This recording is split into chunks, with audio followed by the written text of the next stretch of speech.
Star Spangled Banner performed as eloquently as ever by the Raider Marching Band. Good evening, Raider Nation. Welcome once again, Warp Mollenkopf Stadium, round 2 of the OHSAA Region 5 Division II playoffs. And tonight, your 4-3 Harding Raiders take on the number 10 seed, 5-2 Maple Heights Mustangs. Maple Heights coming in, outscoring their last 5 opponents, 154-6. They're riding the crest of 4 straight shutouts. And as always, with my good friend and partner, Eddie Colbert. Eddie, it seems to be a whole heck of a lot more important than normal for the Raiders to get off first here, with this team coming in with 4 shutouts going for them. Yeah, they're definitely, Maple Heights is definitely coming in with a lot of confidence. Harding last week with the game against Akron North, kind of a dress rehearsal, if you will, for this second round game. I'm excited as I could be. This is probably the last game we get to do. I'm hyped up. If you could give me some pads and a helmet, I'd be out there. You saw the emotions before the game started. Both teams at midfield there doing their jumping jacks, trying to establish a little bit of aggressiveness before the game, try to establish themselves. We look forward to a great game between 2 good teams coming here into the second round.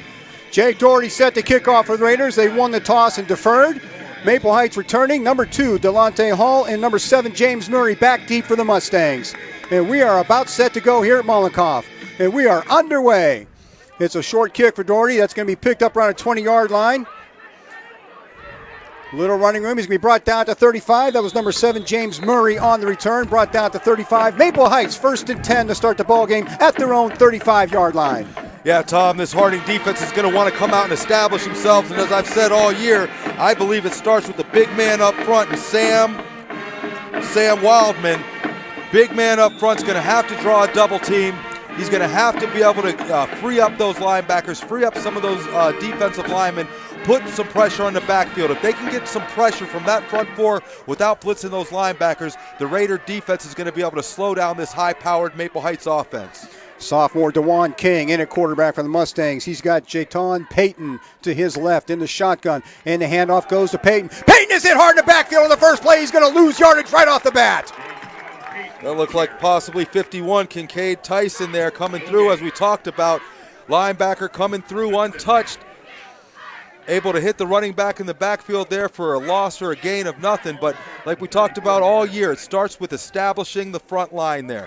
That offensive line of Maple Heights is going to try to impose its dominance on this defense that's been solid all year. I expect to see a lot of aggression from the front 4 there, being able to free up those linebackers to do what they need to do to stop this high-powered Maple Heights offense. No gain on the play, 2nd down and 10.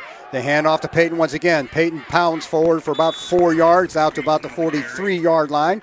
It's going to bring up a 3rd down and 6.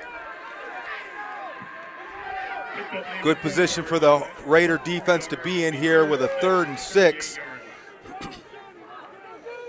Maple Heights has tried to attack the middle of the field with their scat backs, hoping to get past those linebackers to find themselves in a one-on-one with the safety. Those front 7 have done the job thus far for the Raiders. David Miller, Delonte Hall, split right for the Mustangs. Delonte Hall, one of the players to watch for this Mustangs team. King looking for him, and the pass is overthrown, and the Raiders have forced a 3 and out in this first series of plays. Exactly how the Raiders wanted to start out this game with the defense. Get a quick 3 and out. As we talked about, you see big 73, Sam Wildman drawing that double team, causing those one-on-ones for his other defensive linemen, opening up lanes for the linebackers to be able to get through untouched. Great start by the Raider defense. Flag on the play. It's a sideline warning to go against Harding. Looks like number 11, Dom Foster, is set to return this opening punt by Maple Heights. Dom Foster started out the year back-to-back 120-yard games. Haven't heard his name as much in a while. Got him back there in a great position to get an open field one-on-one with some players, with some defenders, able to hopefully make great gains here for the Raiders. Foster's going to call for the fair catch, and the Raiders are going to have a 1st down and 10 at their own 33-yard line. And something to watch for later on in the game, Eddie. Much like Harding, the Maple Heights quarterback, DeJuan King, was in there to punt, so that might be something to keep an eye on later on in the ball game. Yeah, we talk about that a lot during the year when we saw that they had Elijah Taylor back deep doing their punting duties. Always opens up that possibility for the pass when you have your quarterback back there. So obviously something the Raider punt return team is going to have to keep their eye on. Elijah Taylor under center. Marco Paterno and Bryson Powell are lined up behind him. And the handoff is to Bryson Powell. Powell through the line of scrimmage, gets a couple out to about the 36-yard line. Looks like a 2nd down and 7 upcoming. Yeah, we saw Powell really come on and really get his identity in the week that we played Austintown Fitch. Once again, going with that multiple back attack that you've seen Coach Arnold really favor in his tenure here at Harding. He's found 2 new juniors to step up and take charge. Just great things. Looking forward to the 2021 season. Damari Freeman, number 10, split out to the right.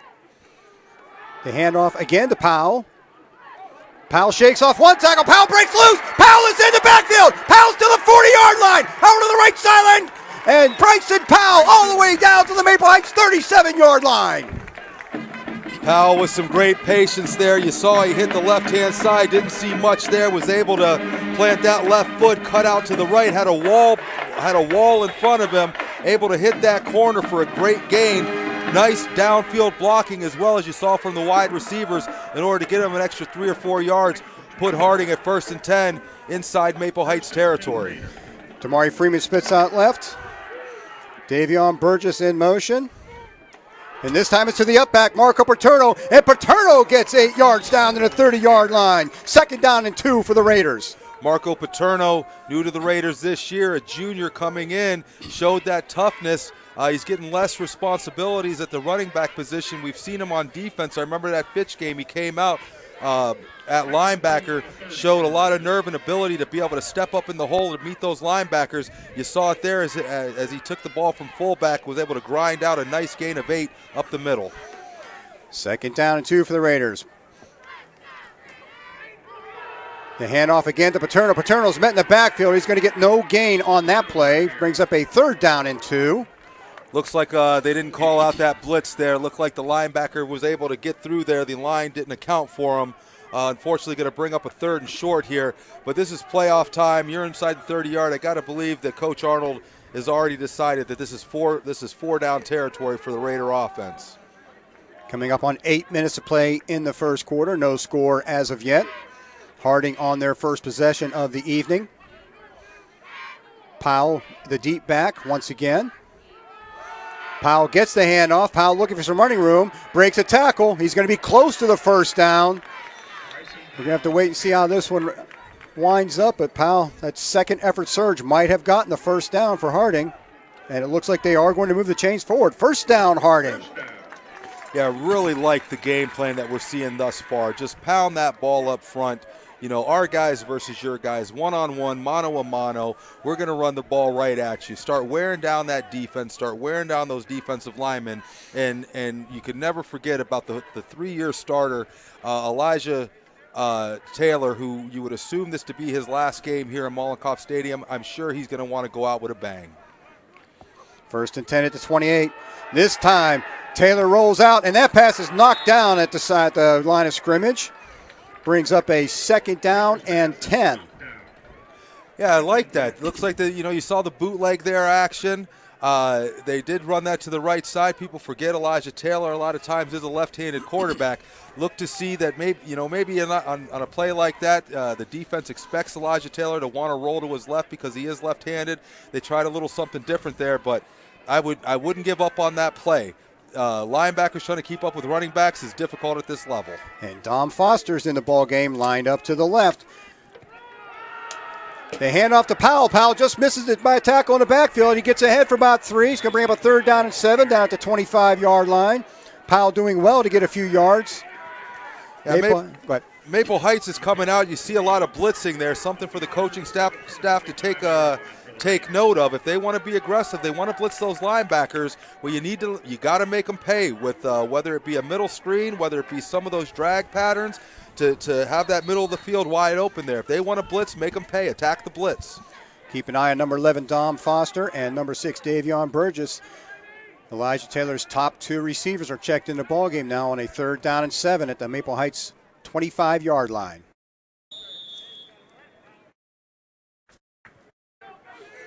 And this time Taylor's going to be in the shotgun. Looks like Marjorie Williams has checked in at running back right behind him. 3 receivers down here to the left. Taylor drops straight back over the middle. He's got Kurt Dorsey over the middle. Dorsey down inside the 15-yard line for another Raider first down. Exactly what we just talked about, Tom. You got that aggressive defense. They want to keep on blitzing. They want to keep on sending those linebackers. You exploit the blitz. Find that void, find where they're coming from, and fill the void. That time you saw the linebackers come, wide open over the middle, couple blockers out in front of him. 1st and 10 for the Raiders here inside the 20 of the Maple Heights defense. 1st and 10 at the 13-yard line.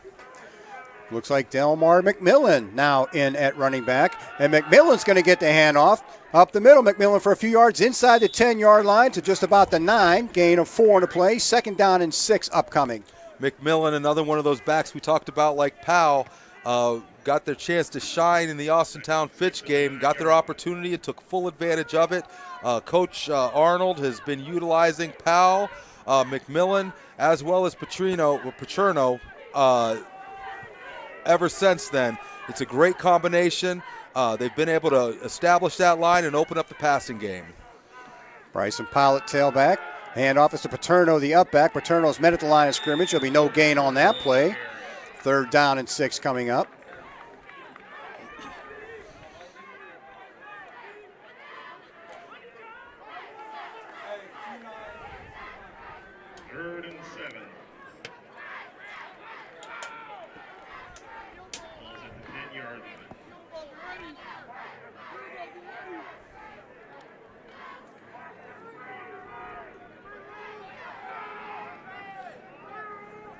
Foster, Burgess, and Kanye Red all split to the left. Bryson Powell in the backfield.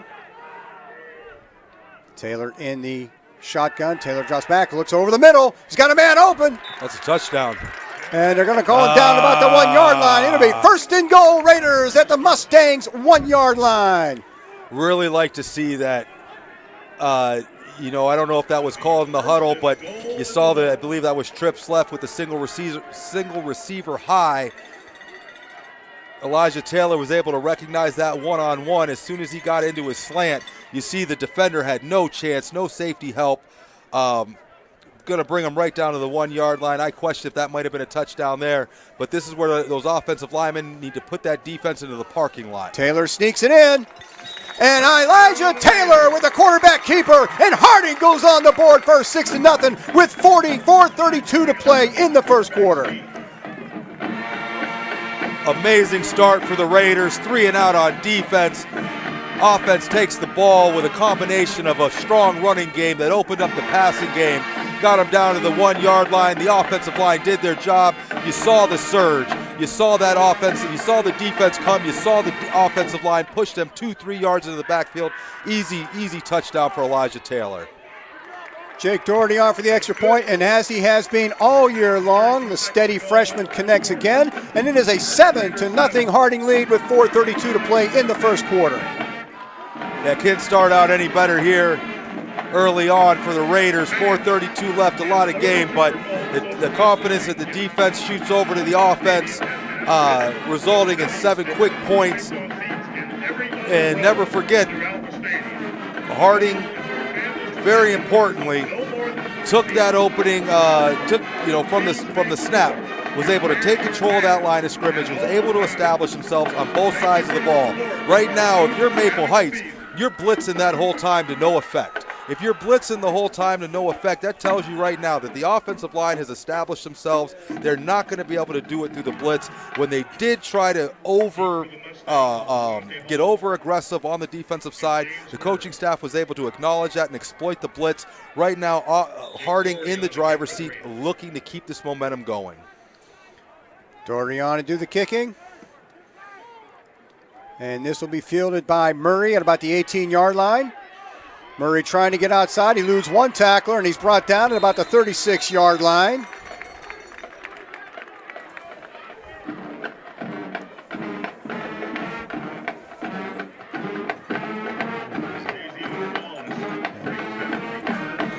Looked like Tejon Wallace on that tackle, number 13 on a kickoff. And a great open field tackle there. You know, a lot of speed over here on the Maple Heights side there. able to score from anywhere on the field. He was able to shake that first tackler. One more, if he would have been able to avoid that one, that could have been a lot bigger gain. Great open field tackle by the Raiders kickoff team there.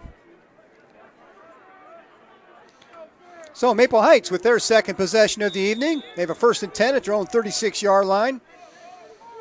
Daewon King, number 4, sophomore quarterback for the Mustangs, in that shotgun position. The handoff goes to Peyton once again. Peyton through the line of scrimmage and gets a few yards out to about, looks like the 40-yard line before he's hauled down. 4-yard gain on first down. 2nd down and 6 for the Mustangs. You know, you got Petrino playing that left inside linebacker there. Really like the aggressiveness of him. You watch him from the start. As soon as his first step is up, he reads the run. As soon as he sees it, he fills the hole. He's got 10 more helmets coming behind him there. Great run by the running back, though, not to give up. Still got a gain of 4, but really like to see the aggressiveness out of this Harding defense minus the blitz. If you can start to see those front 4 really make a difference without the blitz, you know that your defense is going to have a good night. King with Peyton off of his right hip for the 2nd down and 6 play. Low snap. He bobbles it back there, looking to try and get that play. He's got a man breaking open and just overthrows. Looking for number 9, Keith Allen down that sideline. Almost turned that broken play into 6 for Mustangs right there, but just a little bit out of reach. Yeah, unfortunately, broken plays can go for long plays. You know, you stop thinking about your assignment. You start looking at the ball. Corners, safeties, linebackers all start getting their eyes in the backfield there. All of a sudden, he was able to recover, found that wide receiver down the near side wide open. Luckily for the Raiders, he was about a yard overthrown on that. But everybody's got to do their job. Trust your teammates. Trust your teammates. Let everybody do their responsibility, and everybody will be fine. 3rd down and 6. 2 receivers right for the Mustangs. King with the handoff once again up the middle. There's a flag on the play after about a 2-yard gain. Once again, Petrino stepping up in the hole, taking on that runner one-on-one, stopping him for a gain of 2. We'll see what this penalty call is. Looks like it's against Maple Heights. That looked like number 26, Edward Robinson, the ball carrier for Maple Heights on that play.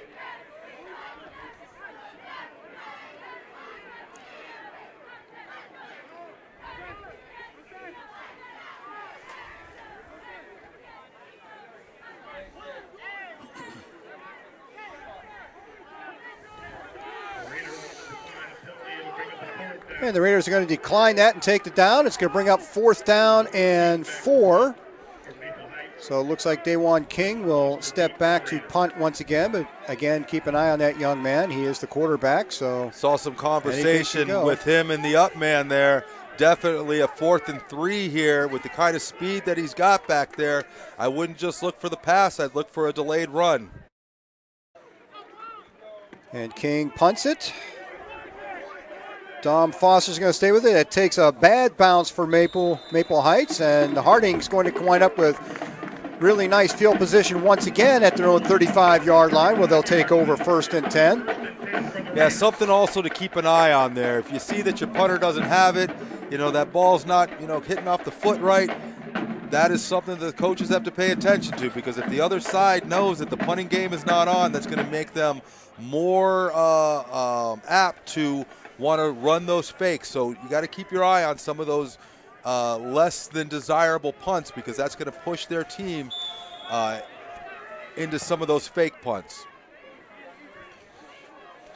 1st and 10 Raiders. Damari Freeman, number 10. He's split right. And there's a handoff once again to Bryson Powell. Powell fights ahead for 5 or 6. Strong run by Bryson Powell. Gets 7 on the play. 2nd down and 3. Great vision by the junior Powell there. Hit his hole, couple cuts here and there, was able to lower that pad level, get forward to give himself a 7-yard gain, put the Raiders in position for 2nd and 3. A lot of pressure on the defense right here because the playbook's wide open for the Raiders. We've said it many times. Bryson Powell listed at 140, but man, oh man, he runs a lot bigger than 140 pounds. Yeah, it's a desire, it's passion, it's the no fear, it's the willing to, like I say, all the time, lower that pad level and deliver the blow. 2nd down and 3. The handoff is again to Powell. Powell finds some running room, gets out, and looks like he's going to get another Raider 1st down. It's right on the line. Another nice run by Powell there. You saw some pressure in the backfield. He was able to sidestep the defender and move forward to bring the Raiders to looks like what's going to be a third and probably less than one. Looks like about 12 inches. Down to nearly 2 minutes to play in this first quarter. Raiders on top 7-0, courtesy of a 1-yard quarterback keeper by Elijah Taylor. Third and a very short one for Harding. They're in that bunch, the big D offense there. And Taylor's going to keep it, and that quarterback keeper, he's pushing the pile ahead, almost 5-6. The pile's still moving out there, and that goes all the way down to the 46-yard line of Maple Heights. Tom, those are the plays. I'm still excited from the kickoff. I'm still excited from pregame. Like I said, I'm trying to calm myself down, but you see plays like that. You see that offensive line take charge, establish themselves. This is football. Beat the man in front of you. You see plays like that, I don't know how you don't get excited as a player, as a coach, as a fan, cheering these guys on. You can tell that they're passionate. You can tell they want this game. They're looking forward to a rematch next week with Fitch. Austintown Fitch tonight hosting Twinsburg at Falcon Stadium. Fitch should come away with a win in that one, but still have to play the game, so you never know. But we do expect Fitch to win that, and if Harding can take care of business here, they'll get the rematch they've been waiting for. First down and 10 at the Maple Heights 46-yard line. That's Burgess in motion. And the handoff once again to Powell. Powell around the end. Powell's got some running room. All the way out for another Raider first down to the 35-yard line. Just total offensive dominance up here. You see that kick out block there from the right tackle. Powell does the rest, uses that speed, able to lunge forward for another probably 2-3 yards.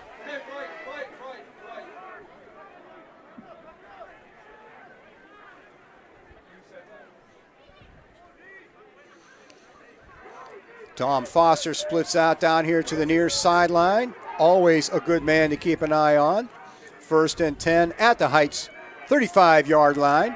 Safety's not going to be able to get over there to Dom Foster. Let's see if they've got him one-on-one. And he's looking for Foster down. Foster's open. Touchdown, Raiders to Dom Foster. You saw it as soon as they set up. The safety was too far over. Wasn't going to be able to come over the top to provide help for that corner. Elijah Taylor noticed it from the line of scrimmage. One-on-one with Dom Foster. I'll take that matchup every day. Hit him down the middle of the field for the post.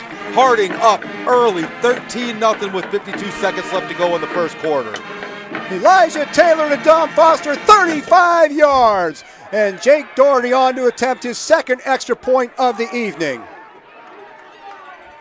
Yeah, great understanding, and that comes from being a 3-year starter. You get up to the line of scrimmage, you see your star wide receiver out there, one-on-one, safety playing the other half. And Taylor connects once again. The freshman has been as steady as a rock since opening day. Yeah, I'm going to throw that ball every day. As soon as I saw that safety that was shaded there to the left half of the field, leaving Dom Foster one-on-one with a corner, I'm going to take that all day long. He's got that post pattern set up for him, one-on-one. Dom Foster's going to win that 9 out of 10 times. Elijah Taylor knows it. He recognized it early. Offensive line gave him the opportunity to get a good pass off right on the money. You see he's got 5-6 yards on his defender. Raiders up early, 14-0. You know, and we've watched these guys for the last couple of years, and the maturity that we've seen just go and go and go. Elijah Taylor's always had the arm, but now he's got accuracy to go with it, so he's become a very dangerous quarterback back there for any secondary around.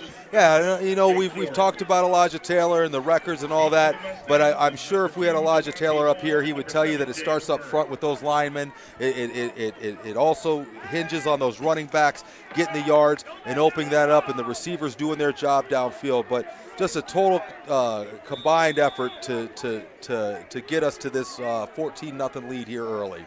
And this time, Murray and Hall switched. They didn't fool Jake Doherty. Jake Doherty went back to Murray, trying to keep the ball away from Delonte Hall. Murray gets it out to about the 31-yard line where he's brought down. Well, this is where you keep your foot on the gas. You're 14-0, 46 seconds left. Maple Heights offense hasn't shown the ability to move the ball on the ground nor through the air. But this is right here is a crucial possession. You're able to get them in another 3 and out here, go down and score. This is where all the arguments and the pushing and the shoving and the yelling and the huddle starts. This is where you break a team down right here early. And especially a team like Maple Heights, who's not used to being in this position, specifically early.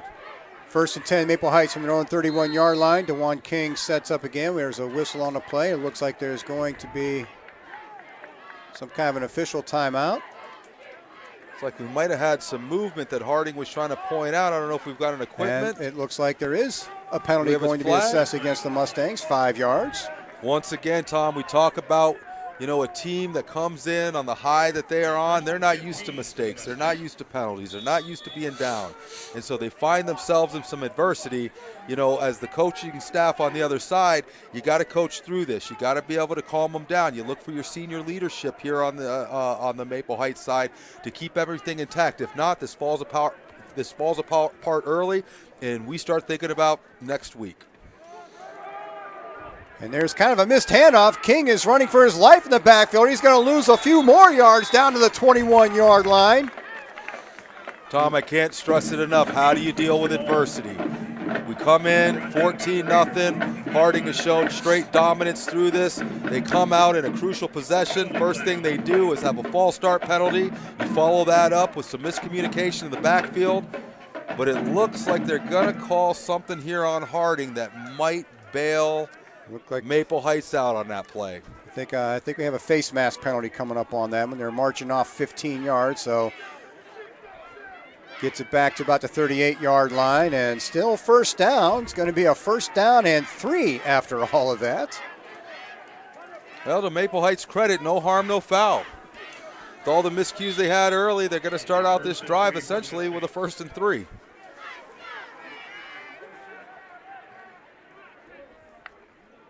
Another low snap, the handoff up the middle. That was to Delonte Hall. The Hall fights ahead for maybe 2 yards out just short of the 40-yard line. You can really tell the concept here that Maple Heights is implementing is really to try to, bust past that first line of scrimmage there, possibly beat a linebacker to get themselves a one-on-one with the safety. They know they've got the speed to take it all the way, but thus far the front the front 6 for the Harding Raider defense has been able to really control this Maple Heights offense.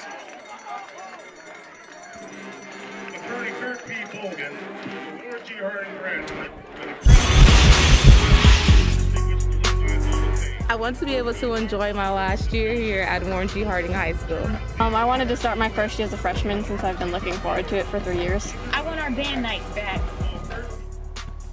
And I want to prove myself that I can play in college. I want to be able to play the sport I love. I really want to cheer you on, so please wear your mask.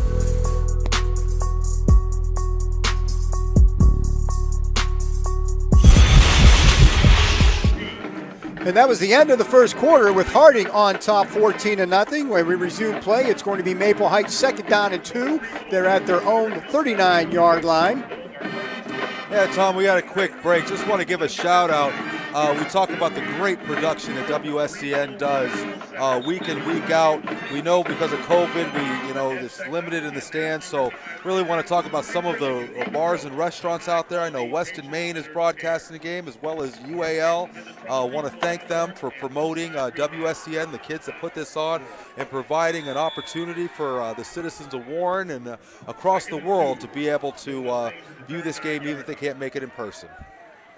2nd down and 2. King still in the shotgun. Another low snap. He's looking to pass. And that ball is going to be way overthrown. Brings up a 3rd down and 2.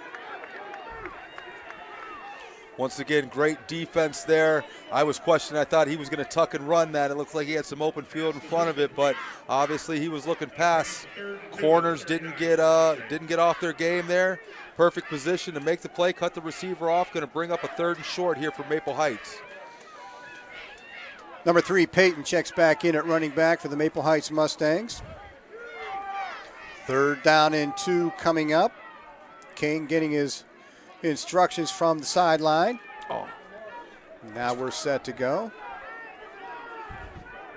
It's like number 2, Delonte Hall. Again, he's a man to watch, and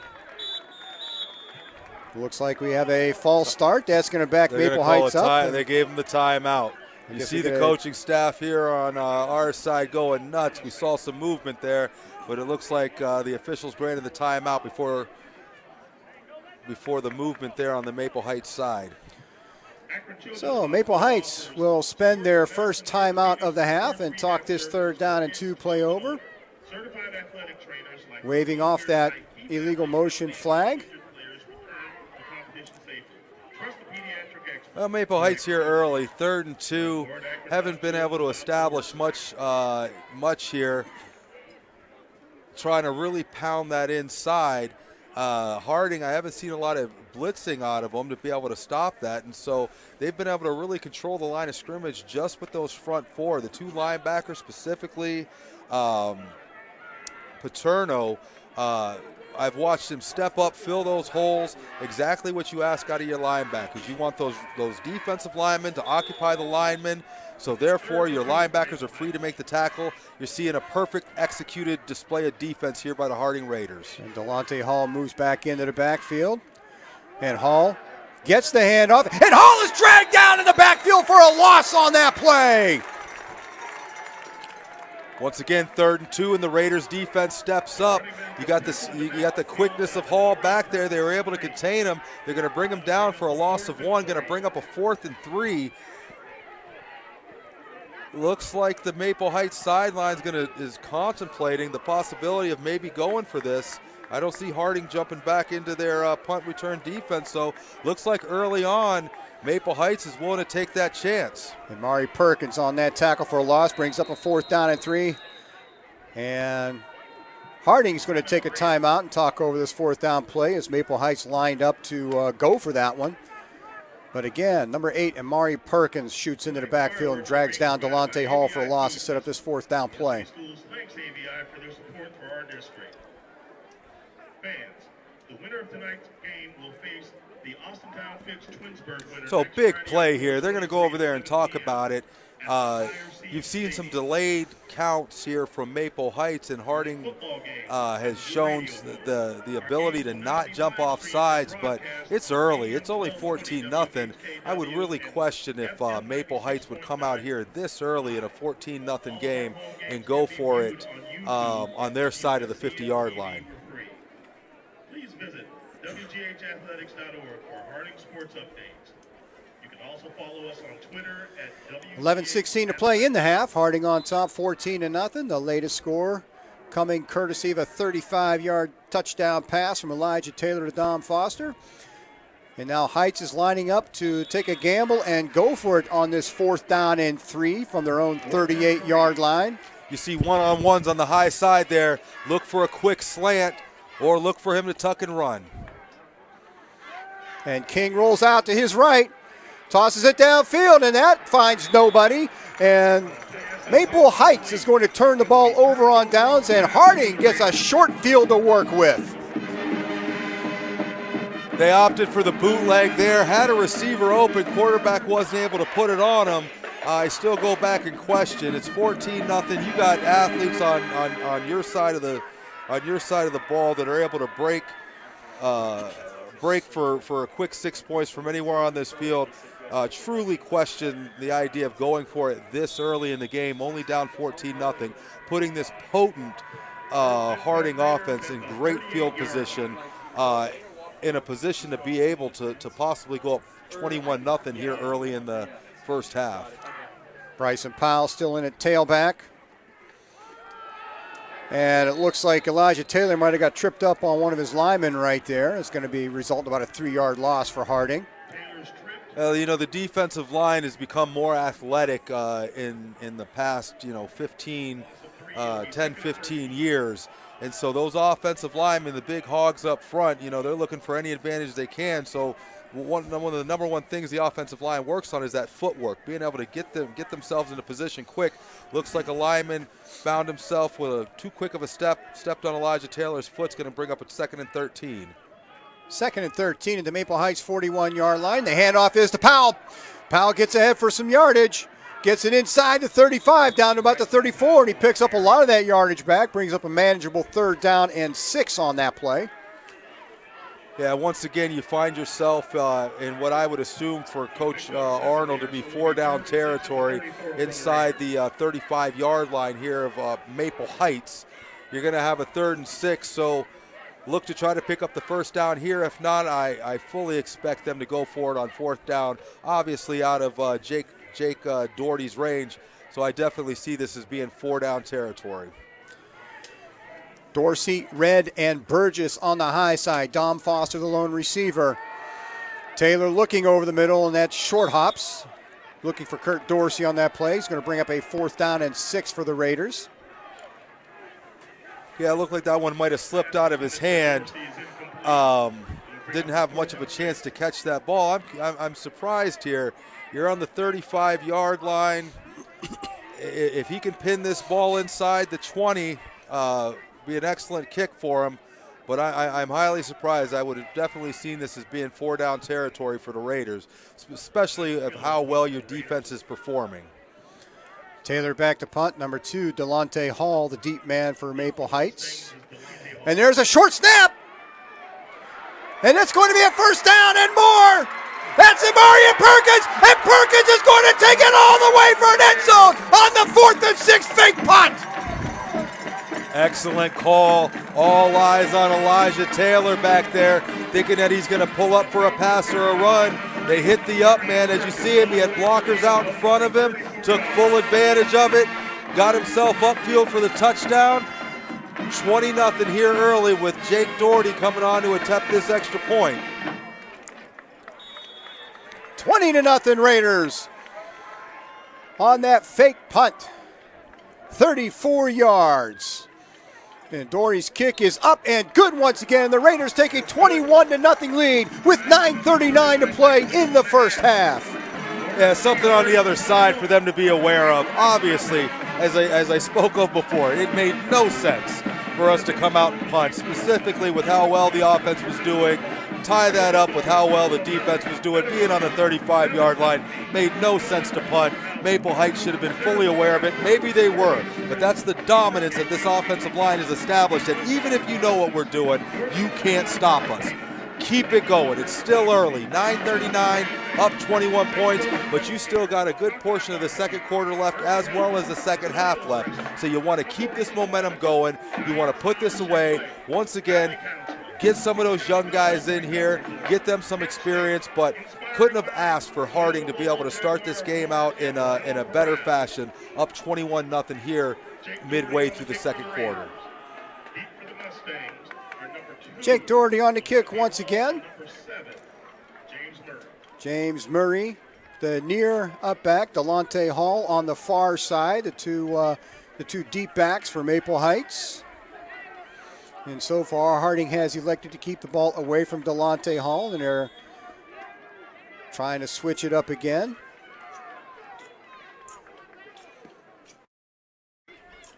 And Murray's going to field it at about the 15-yard line. He's out to the 30, trying to get around that end.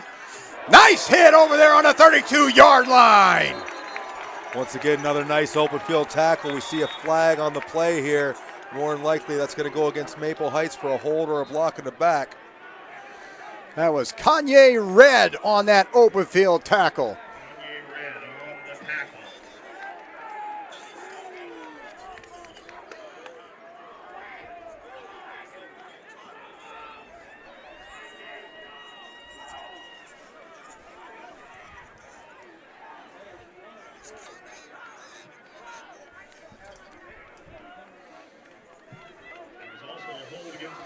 And there was a hold on the return, so that's going to back Maple Heights up even more. Let's see where they eventually end up. Looks like back to the 22-yard line for Maple Heights, where they'll take over 1st and 10. And getting some updates from around the area. Looks like our neighbors to the east, Niles, are down 28-0 early to Streetsboro.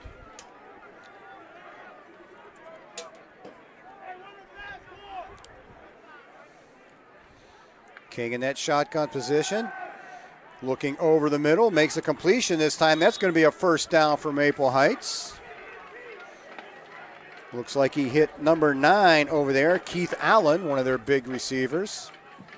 Well, you see they're going to try to change some things up here. They're going to rush to the line here. Looks like they're getting their plays from the sideline, getting away from those first, second down runs, trying to switch this up a little bit and see if they can hit something from the outside, see if they can get the passing game going because of the futile running game that they showed early here in the first half. 1st and 10 at the 34-yard line. Here's a quick pass out to Hall. Hall's got a little bit of running room, gets it out close to another first down. Looks like he's going to get that by just a little bit. Out to the 44-yard line, and yes, the chains are moving, so another first down for Maple Heights. Well, you see a lot of adjustments at halftime, but the way this game's going, Maple Heights doesn't have time to wait. You can tell that they know they've got some athletes in their specialty positions there. They're trying to get them those one-on-ones to be able to beat the guy in front of them. It wasn't working with the run game, so now they're trying to isolate their wide receivers on the outside for some big gains. 1st and 10 play at the 44, and this handoff is to Hall again. Hall looking to pass. He's got a man wide open downfield, and that's going to be a touchdown for Maple Heights. Excellent play by Maple Heights there. Ran that jet sweep to the far side. Cornerback got greedy, started looking in the backfield, left his receiver wide open. Running back was able to hit him in stride. Going to put Maple Heights here back in the game, 21-6 as they come on to attempt the extra point. Delonte Hall to Keith Allen for 44 yards to put Maple Heights on the scoreboard. And it looks like Heights will be going for 2. I don't see a kicker coming out. They're lining up for a 2-point conversion. Peyton in the backfield to the right of quarterback DeJuan King. Motion from left to right. King rolls out to his right, throws for the end zone, and that ball is incomplete, but I think we're going to get a pass interference on that play. You know, that's a tough call. I thought the corner had great position there. He's covering a receiver that's coming in motion at full speed. That defender has just as much as right to the ball as the offensive player. Questionable call there with the pass interference. Something to take note of, though, there's really no reason to go for 2 at this point. Makes you question if Maple Heights has some deficiencies in their kicking game. Only reason I could see them wanting to go for 2 instead of kicking the traditional extra point here to give them that 7 points. That's going to move the ball inside the 2-yard line for this extra point attempt, and again, they're lined up for 2. Watch the quarterback draw. Straight draw up the middle. King with that hard snap count. And it's going to be a false start, and that's going to back Maple Heights back up 5 yards. Caught themselves with their own hard snap count. Well, you saw what they were attempting there. It wasn't the quarterback draw, but it was a straight draw to the tailback up the middle there, coming full speed. He's only got about 1.5 yards to go, but now pushing them back here to the 5. This is going to tell you something about their kicking game. You know, and if you had some confidence in your kicker, this would definitely be a point where you'd bring them out and forego losing this point. But the fact that they're out here right now still trying to go for 2 tells me that there's not a lot of confidence in the kicking game on the other side, something that could come back to really hurt Maple Heights if they are able to climb back into this game.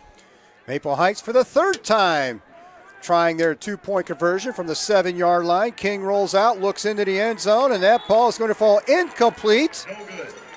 And finally, no good on the 2-point conversion. And it's Harding, 21, Maple Heights 6, with 8:51 to play in the first half.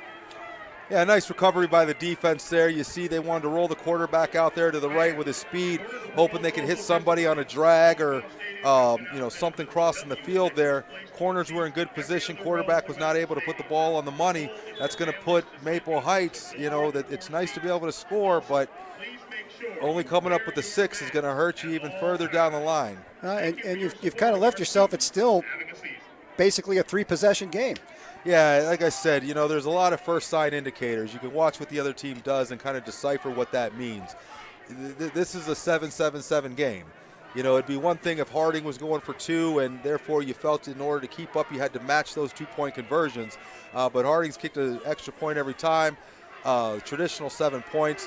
Maple Heights not bringing out the field goal unit on 3 different attempts there in 3 different positions tells me that there's not a lot of faith in the kicking team. Something to keep in mind as this game wears on if Maple Heights is able to find a way to climb back into this game. Mike Pace on to do the kicking chores for Maple Heights. Marquand Brown and Dom Foster are set up deep for the Raiders.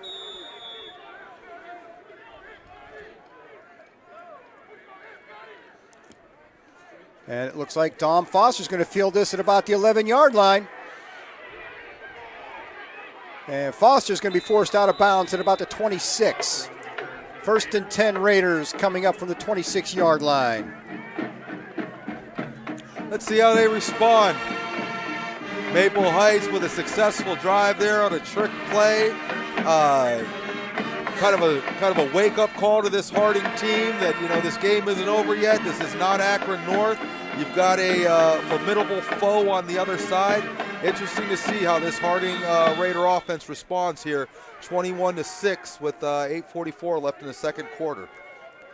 Bryson Powell remains in at tailback, carrying the load for the Raiders so far out of that backfield. Damari Freeman, and that looks like some encroachment on the Maple Heights Mustangs. It's going to give the Raiders a quick 5 yards. 1st down and 5 coming up. Nice discipline by the offensive side. They're going to bring up a 1st and 5. Be interested to see if Coach Arnold wants to take a shot down the field. He's got a one-on-one out there. Looks like to the high side. Number 10, Damari Freeman. There's the handoff to Powell. Powell gets around the corner. Powell breaks free into the secondary out to the 40-yard line, and that's going to be a 1st down, Harding. Make it the 39-yard line. Another nice run here by the Raider offense. Right side of the line, just establishing their dominance over this Maple Heights defense here early and often. Able to get himself out there for about an 11-yard gain. Going to bring up a 1st down here around the 39-yard line of the Raiders. 1st and 10 Harding. Taylor remains under center. This time the handoff is to Paterno, and Paterno is met in the backfield. He might have gotten a half a yard on that play. Looks like that's what they're going to give him, maybe a half a yard. Brings up a 2nd down and 9. A late flag on the play. May have been a little bit too much exuberance on that Maple Heights defense that time. Let's see what happens here.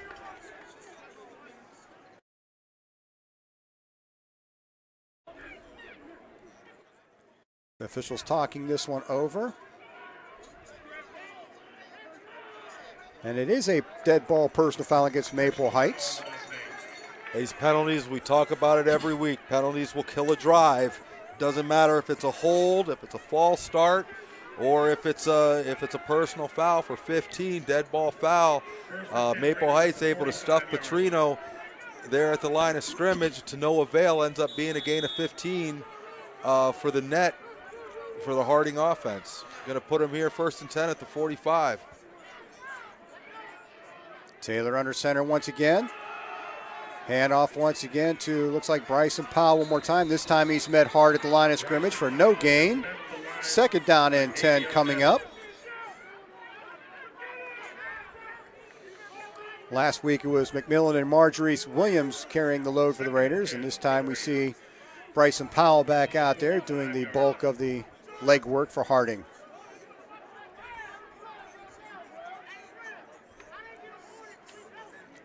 Second down 10 coming up. No gain on that play. 45-yard line of Maple Heights.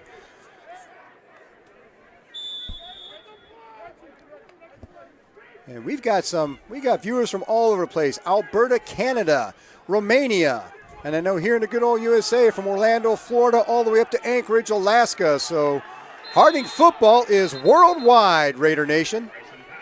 Yeah, and that's the opportunity that WSCN provides. Raider Nation is not just here in Warren Harding, in the city of Warren. This is a program in a history of this school in this area that goes well beyond the borders of the city here. And so the opportunity that WSCN provides for alumni and those who are just interested in Harding football is amazing. Gain of 1 on that play. 3rd down and 9. Taylor drops back. Another screen over the middle. And Powell gets it out. Looks like another Raider first down on that 3rd down and 9 play. Middle screen once again works to perfection. Yeah, I don't know how many times I can say it. No such thing as a free lunch. Defensive linemen start to get that pressure. You got to start to question why that's happening. All of a sudden, Elijah Taylor finds that screen up the middle.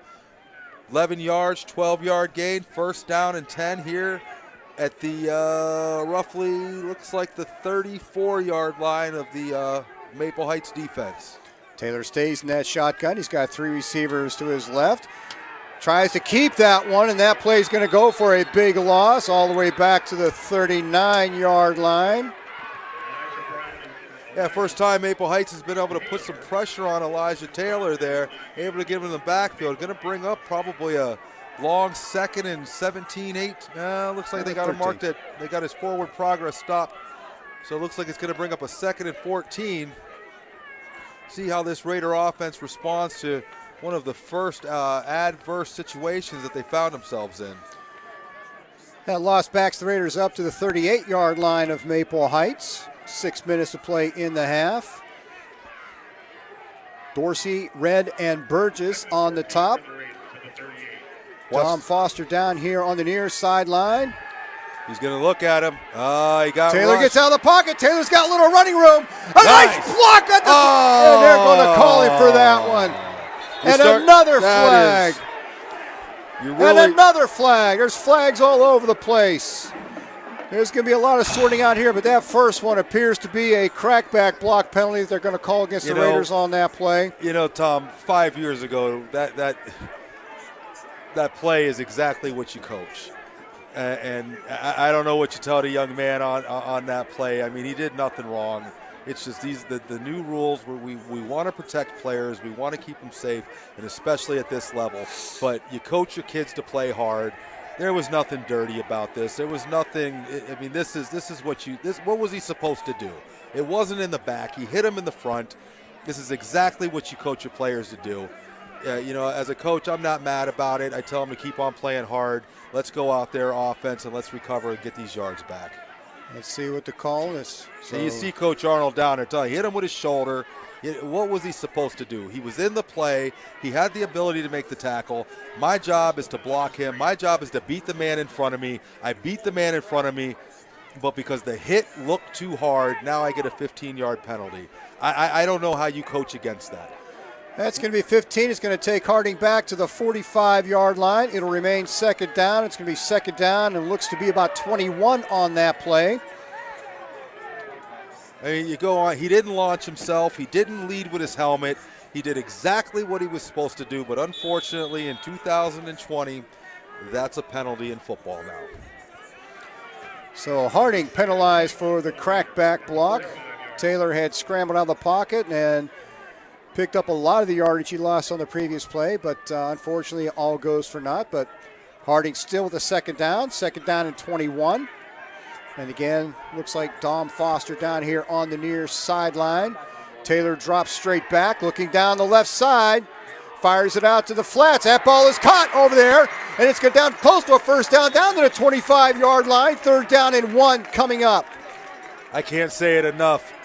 Big arm on Elijah Taylor. Those are throws that 8 out of 10 times at this level, that's a pick 6. Elijah Taylor has shown time over time he's got the ability to make that 30-yard, 35-yard throw. That's a 10-yard, 15-yard out. He's got the arm to complete it.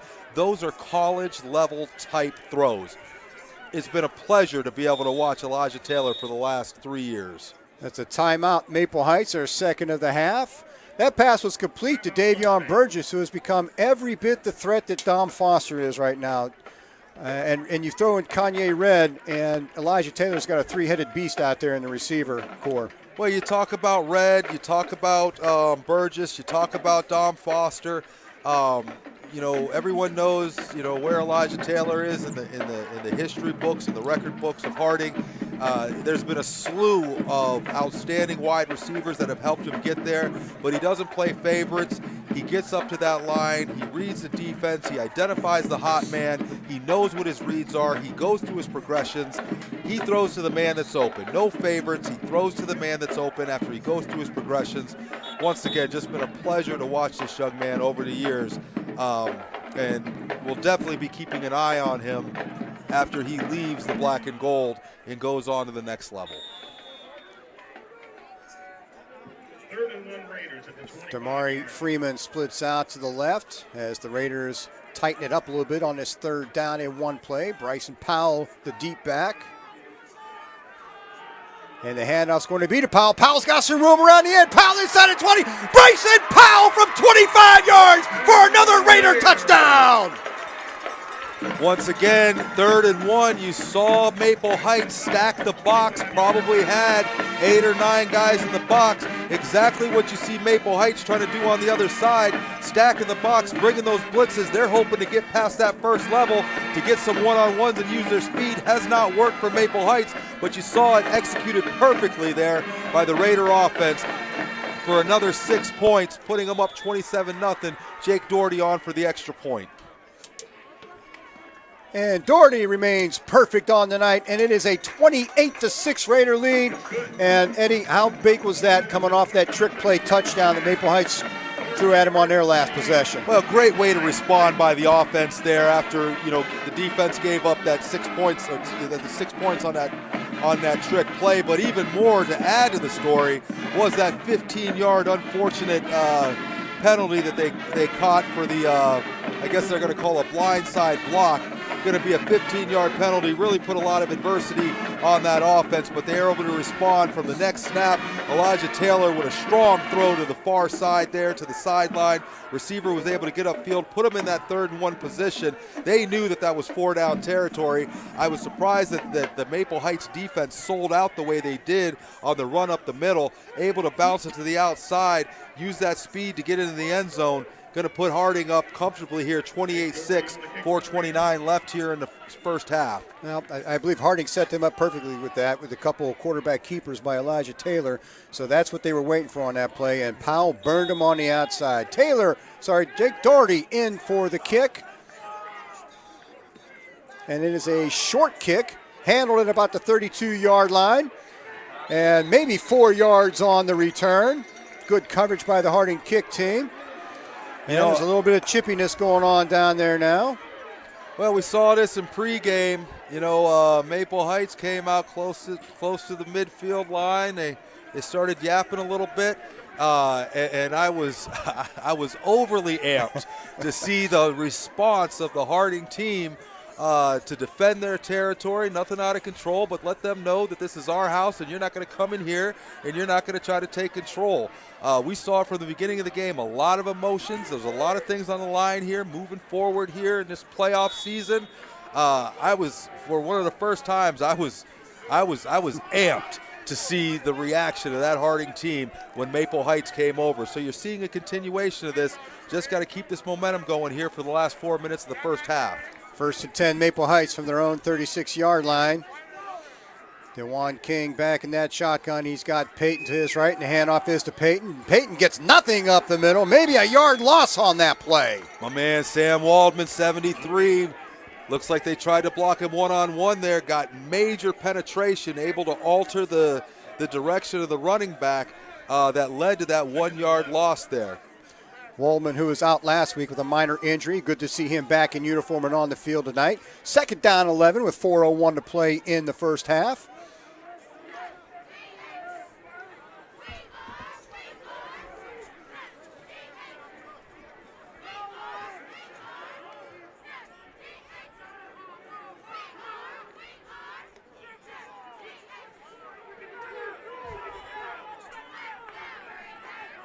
And the Mustangs barely get that play off before the play clock expires. And Peyton dives ahead for 1 yard back to the original line of scrimmage. 3rd down and 10 coming up for the 36. And we have a Raider on the field.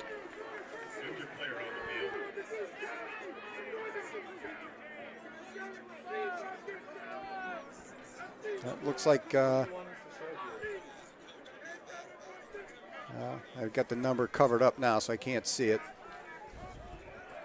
Cheerleaders are down in band or band is not in the show.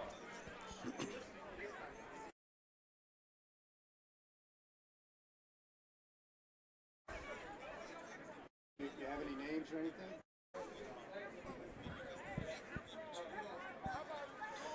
Yeah, shout out to, while we got a little break here, shout out to Sharon Cook right here in town watching the ball game. Glad to have you with us tonight.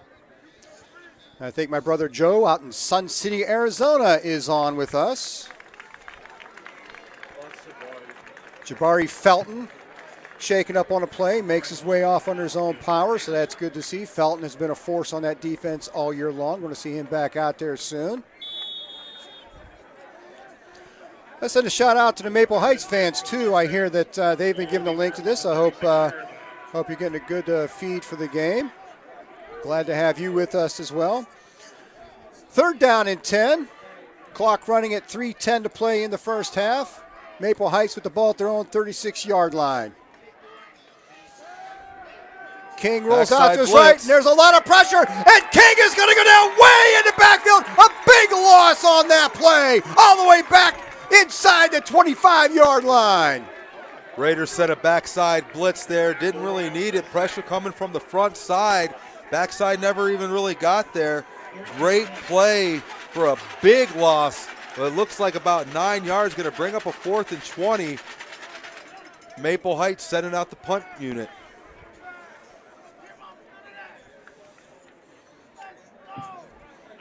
And King once again steps back into that punting position for Maple Heights. Dom Foster sets up at his own 48-yard line to await this kick. Tom, I got a feeling Dom Foster's due to break something. It's a high, short kick. Foster's going to wave it off and catch it just on the Maple Heights side of the field. Raiders are going to take over 1st and 10 at the Maple Heights 49-yard line.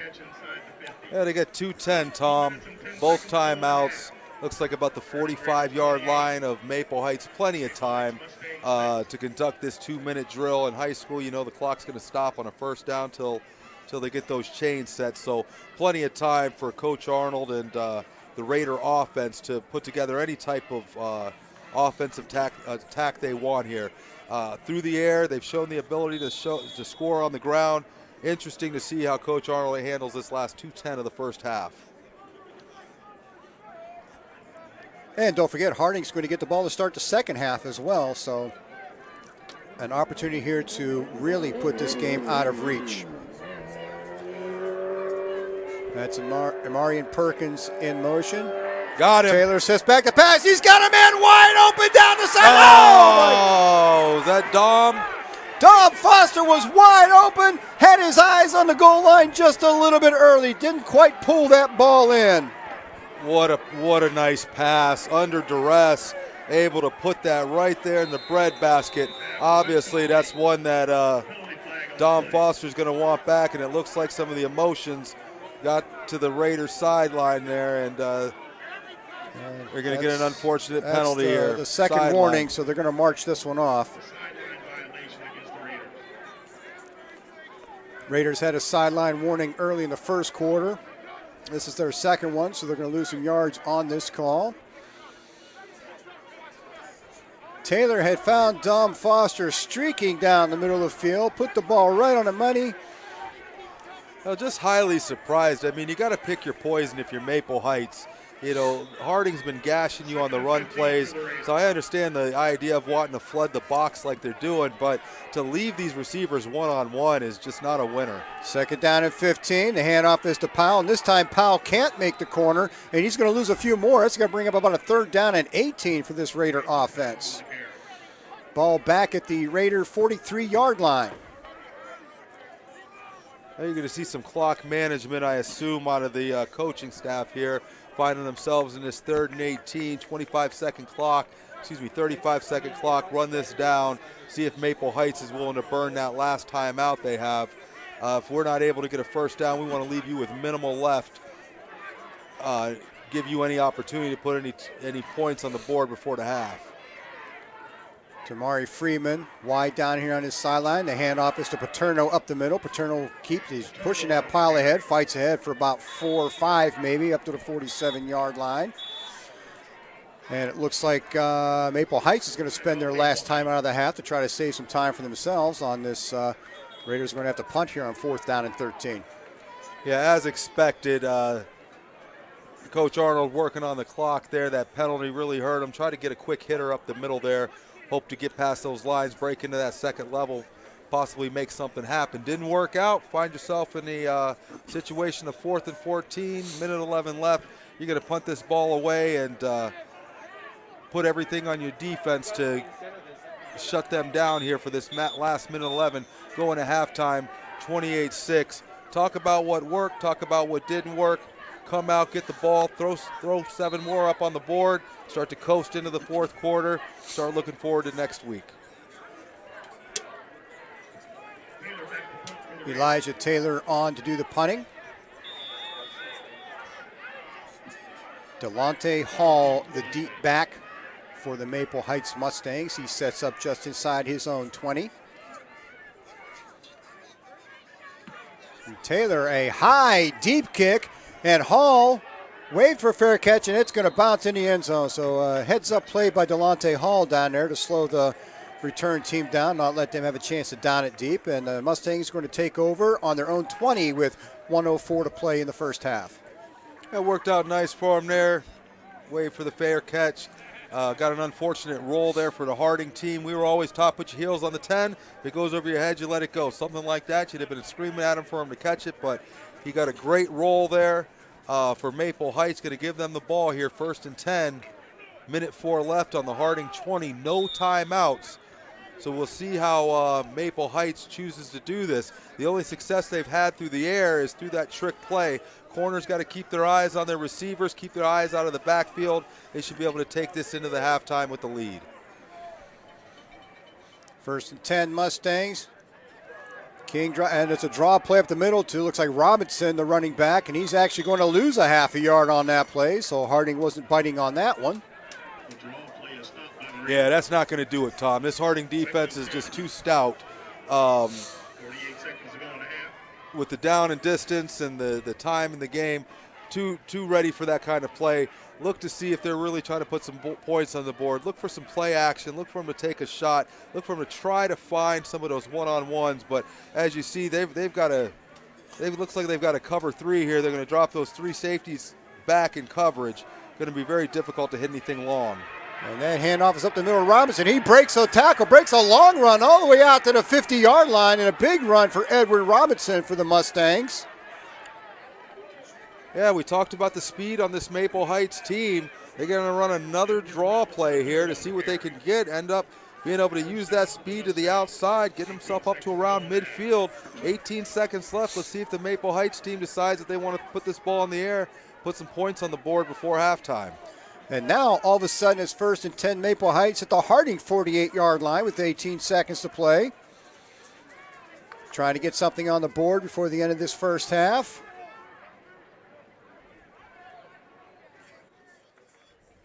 And King rolls out to his left. And that ball's going to go sail out of bounds. That's going to bring up a 2nd down and 10 with 12 seconds to play before the halftime. Yeah, Raider defense back deep in that cover 3 defense. Looks like they've got the zone underneath, maybe a man zone underneath with the cover 3 back deep. Not a lot of room to go deep for the Maple Heights quarterback there. Lucky to get that ball back on their side of the ball here for a 2nd and 10.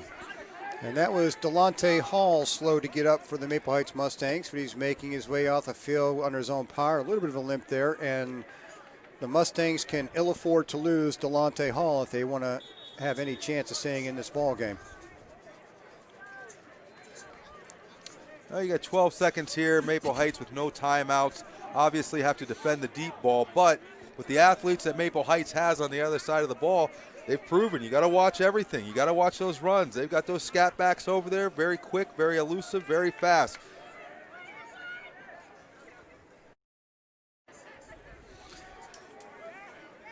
Second down and 10. Maple Heights from the Harding 48-yard line. King steps back, looks over to that far sideline. That ball's caught and taken out of bounds. About an 8-yard pickup, 3rd down and 2 coming up from the Harding 40. Yeah, we'll take that all day. Keep the receivers in front of you. You know, don't give up the big play. Keep that receiver in front of you. Keep winding that clock down. Goes back down to the Maple Heights touchdown. I don't believe they have a lot of confidence in the kicking team, so they're looking for touchdowns. I don't believe they're going to line up for 3 no matter where they get on the field. 3rd down and 2 with 9 seconds to play in the half. A low snap. King fields it. He backs up under a lot of pressure. He's going to keep this one. He gets the 1st down. He gets outside with 1 second left to play, and there's another late flag. I couldn't tell if that's going to be a hold on Maple Heights. If there was a late hit out of bounds where that flag's at, it looks like it's the position for a hold. I think the preliminary call just might be that. I thought I saw the. Yes, it is. Oh. And it will go against Maple Heights with 1 second to play in the half. The quarterback had a nice scramble, got out of bounds down around the 30-yard line. Save 1 second on the clock. Late flag is going to back that play up. Heights is probably going to take one more shot at the end zone here. Try to get some points on the board before this half, because once again, Harding does get the kickoff to open up the 3rd quarter. Well, Tom, I expect to see in the second half a lot more of that from, DeJuan King. He's shown that speed, and that play right there, he could have probably made something happen if he would have kept north and south, but being cognizant of the clock, he was thinking about the sideline immediately, was just trying to get out of bounds and stop the clock. But with the type of speed and elusiveness that DeJuan King has shown, I expect to see a lot more of that scrambling and tucking and running as we go into the second half. Penalty backs the ball up back all the way to the 50-yard line. 3rd down and 12. Final play of the first half coming up. And the Raiders bring everything. That ball is complete to Hall out here. Hall's got some running room, and he's going to be forced out of bounds at about the 25-yard line. And that's going to end the first half with your Warren Harding Raiders on top, 28-6. We're going to take a little break. The Harding band's going to come out and perform, and we'll be back with the second half action in just a few.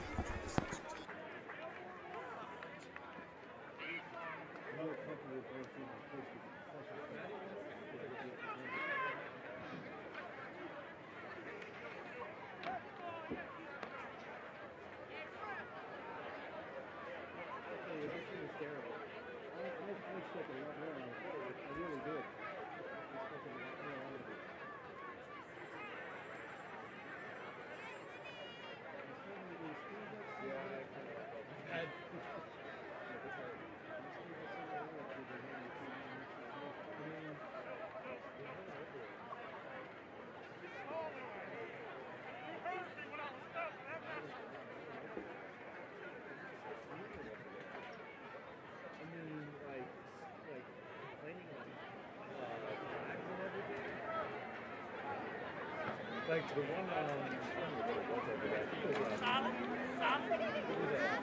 think it was down there, the pass interference score, the second pass interference score.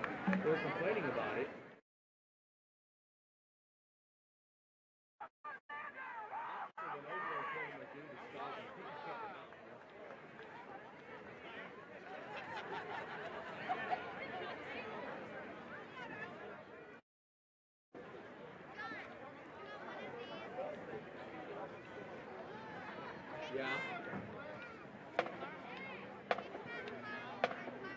Ladies and gentlemen, tonight we present the 2020 Raider Marching Band. The band is under the direction of Pregame and Heather City. Major and instructors are Marissa Wilkie and Gabby Jones. Black line instructors are Leslie. Freshman instructors are Brian Galvin and Jason Denny. The band is led onto the field by field commanders Caleb Alves, Kiara Sweetness, and Henry Maurice Patterson.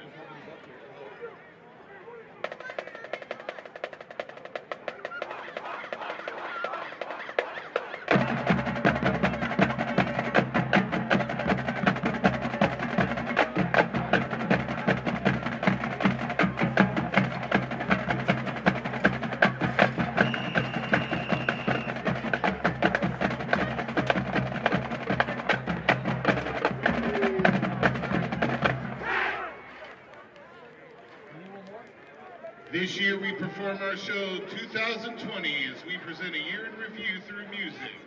Our show opens with a song from the 90s by the group The Offspring. Here is The Kids Aren't Alright.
Up next is a triple feature highlighting our flag line, drum line, and majorettes.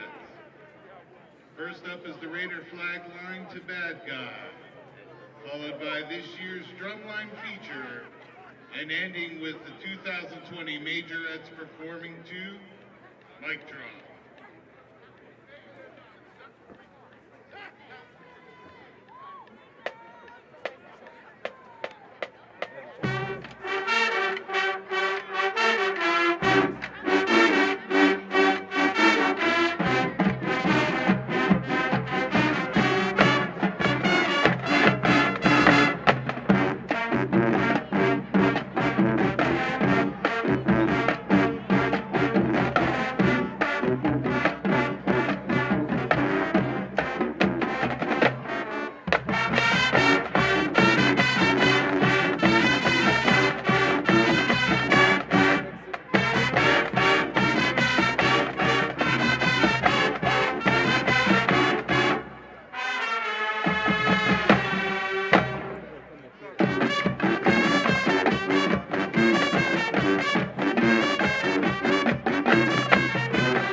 We end our show with the Raider Band looking forward as we have high hopes for the future.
The Raider Band would like to thank you, all of you, for being a wonderful audience tonight.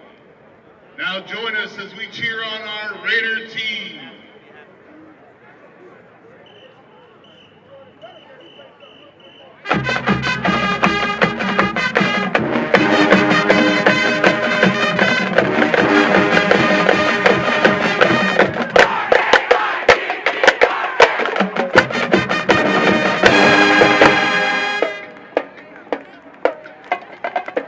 There we go, ladies and gentlemen, the 2020 Warranty Hardy Raider Marching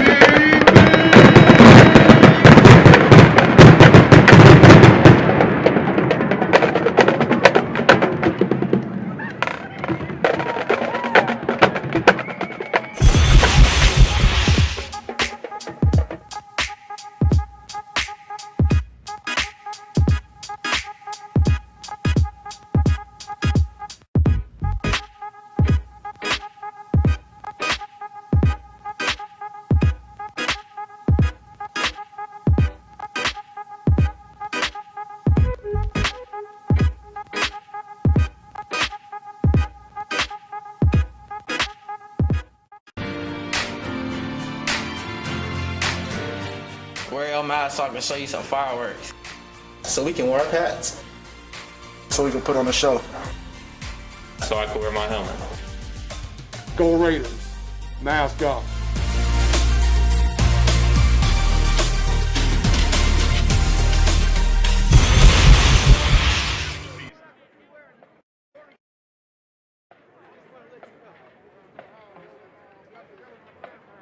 Tonight's fireworks are being provided by AVI Food Systems.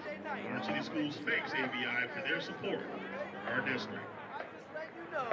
The winner of tonight's game will face the Austintown-Fitch Twinsburg winner next Friday, October 23rd at 7 p.m. at the Higher Seed Stadium. Harding football games has a new radio home. Our games will now be live streamed and broadcast on AM 1220 WHKW and on FM 96.9 live. All of our home games can be viewed on YouTube, WSCN TV for free. Please visit WGHathletics.org for Warranty Harding sports updates. You can also follow us on Twitter at WGHathletics.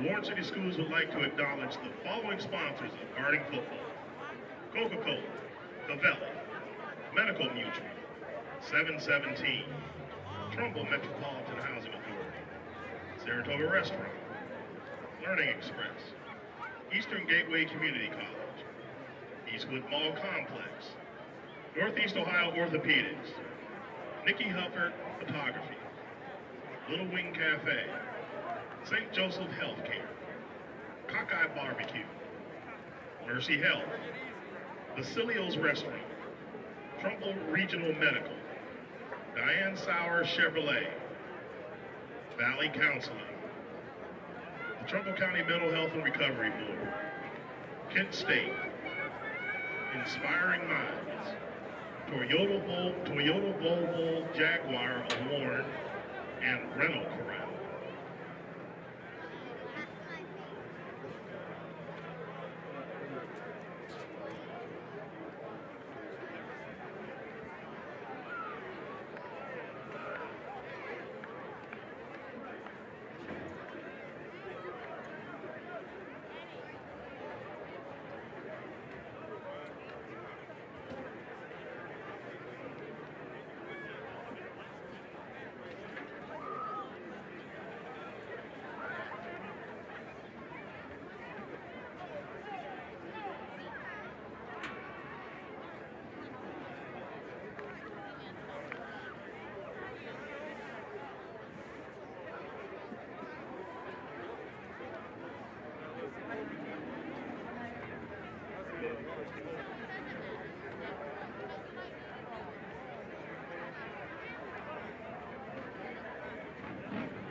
Once again, we'll try that again.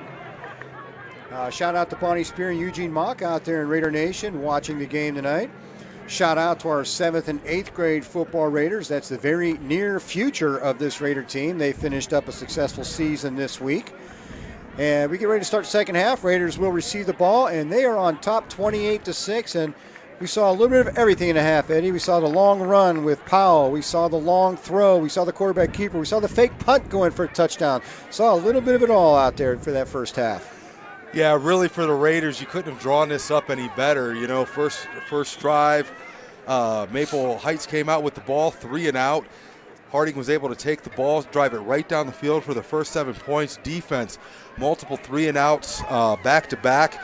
You've seen them dominate not only on the running game, but you've seen them dominate through the air and through the special teams. 3 parts of football: offense, defense, special teams. You've seen this Raider team come out here really fired up off of last week's win and really setting a statement to the rest of the league going forward in these playoffs that this Harding Raider team is for real.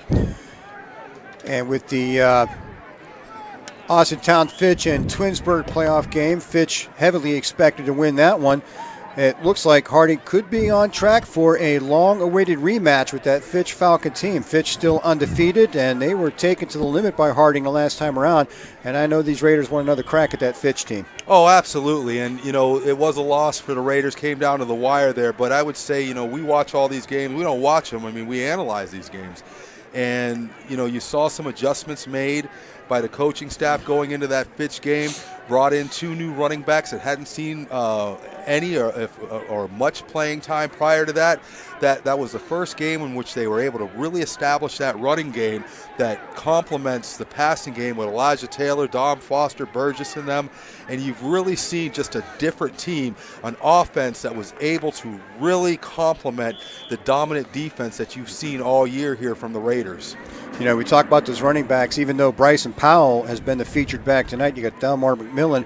And last week we saw the emergence of Marjorie Williams as well. So there's another third back in that backfield. So just like the receivers, you've got Red and Burgess and Foster out there. You've got a three-headed monster in that backfield now too with these young running backs. Yeah, multiple weapons that Coach Arnold has to choose from back here. But it all starts in that huddle with a leader, and having a 3-year starter at quarterback does wonders for that offense. You start bringing in some of these underclassmen, start getting them some varsity time under these lights.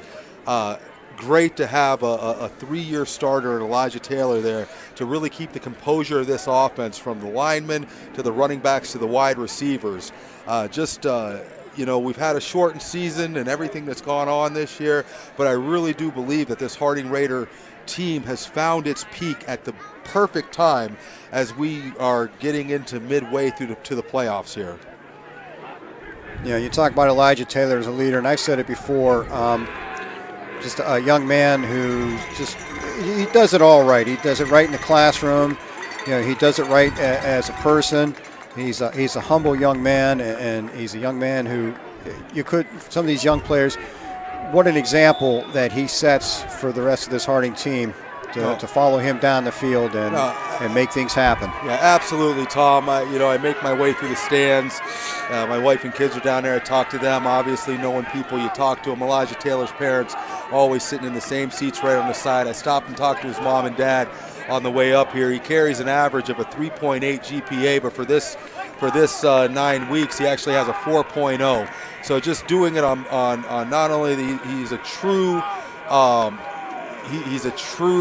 scholastic athlete, and this is what we strive to be here at Warren Harding High School, and just a great example of somebody who's doing it right on the field and off the field. Yeah, and I'd say we talk about Sam Waldman, the man in the middle of the defense. He's another one, scholar athlete.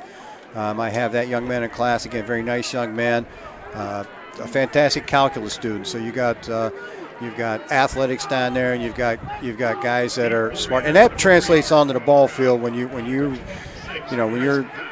smart and intelligent. You can see things out there that a lot of average players aren't going to see, and that does nothing but help you as a ball club. No, absolutely. And Sam Wildman, like I said, it starts with him up front on that defense. He's got a younger brother down at the 7th, 8th grade level that's doing great things for their team, and I'd be remiss, and my wife would kill me if I wouldn't mention that his younger brother is also part of a very successful junior high robotics team. Looks like Dorsey and Marquand Brown are back for the Raiders. Pace on to do the kicking once again. And that is a high, short kick.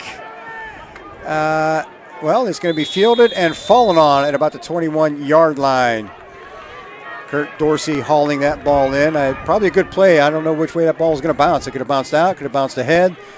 Just corral that one and get your offense on the field. Well, something for Harding to be aware of as they move forward here. They've been susceptible to some of those fake plays, some of those trick plays, as you saw on the jet sweep that ended up being a reverse pass that ended up in the only points that Maple Heights was put up. But we've also seen Harding get burned on that onside kick. So just something to be aware of during the special teams.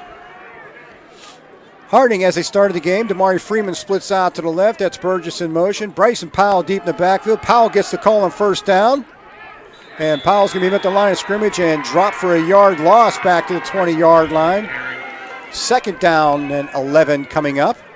Yeah, Tom, halftime's all about adjustments. I see Harding went back to the well, and I see Maple Heights staying in that standard defense. Looks like a four-man front. With an aggressive linebacker blitz there. Didn't really work out well for them the first half. We'll see if they've made some adjustments to that blitz in that defense that's going to be able to stymie the running game from this Raider offense. Damari Freeman comes down to the near sideline. Second down and 10. There's a handoff to Powell, and Powell's going to get corralled deep in the backfield, and a big loss on that play. It's going to go back to about looks like the 16-yard line, third down and 14, and signs of life from the Maple Heights. And now this second half is starting out the way they wanted it to start out. Oh, absolutely. Maple Heights has come out here with some intensity. Needs to be matched by this Harding offense. That was a real slow developing play, deep handoff, deep stretch play there by the Raiders offense. when you got that many guys coming, when they're bringing the blitz like that, I just don't think you're going to have enough time to really get those slow developing plays off, and they're going to result in losses, as you saw. 3rd down and 15.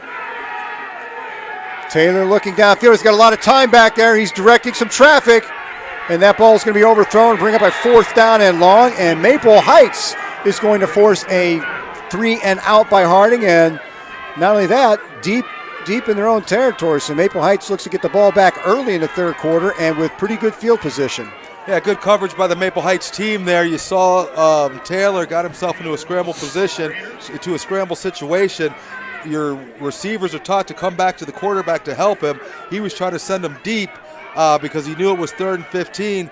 They had the safeties over the top there. Great stance from the Maple Heights defense here to start the second half. Delonte Hall deep to receive this kick, and a high booming kick by Elijah Taylor. And that's going to be an early hit, and that's going to give the Mustangs even better field position. Delonte Hall was waiting for the fair catch, and the Raider defender just took him out of the play a tad early. Yeah, really uncalled for there. This is obviously not how the Raiders wanted to start the second half. You're going to give that quick 3 and out with a loss of yardage, then you come down and you compound it with just an unfortunate 15-yard penalty. I don't know if he was looking up in the air for the ball and the returner got in his, made a step over and got in his way. But this is where, as a coach, you want to kind of step back. It's still 28-6. You've got a comfortable lead, and you want to see who on that defense or who on that sideline is going to step up to be the leader to kind of bring everybody back in, settle it down, get back in to that first half mentality of dominance. Penalty moves the ball up to the Raider 41-yard line where it's 1st down and 10 Maple Heights. DeJuan King getting his instructions from the sideline. He moves Peyton to his right. King with a quick pass out to the sidelines, and that's a catch over there. Looks like Keith Allen once again. About a 6-yard gain, bring up a 2nd down and 4 for the Mustangs. Mustangs quick back up to the ball there. Nice timing play to come out of the come into the second half here. 2nd down and 4. 2 receivers to the left, 1 up to the top. Motion from right to left for Maple Heights. And another quick pass out. This is to number 5. That's going to be a 1st down. That is David Miller on the reception. Picks up another 1st down for Maple Heights. That moves the ball inside the Raider 20. Actually make it the 21-yard line where Maple Heights will set up for another 1st and 10. Once again, Maple Heights going back to something they tried in the first half but weren't very successful at, spreading out those receivers, spreading out the offense, spreading out the defense, being able to try to get their athletes into one-on-one open field situations with this Raider defense has worked thus far. Going to give them 1st down here around the 20-yard line. 1st and 10 at the Raider 21-yard line. This time the handoff is to Peyton around that left end. He's going to pick up 2 or 3. Brought down there by Marco Paterno. Looks like a gain of about 4 on that play. 2nd down and 6 from the Raider 17-yard line.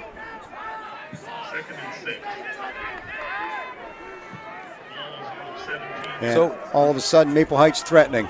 Yeah, one of the more promising drives you saw out of Maple Heights. I believe this is the deepest they've been into Raider territory, barring that trick play touchdown they had.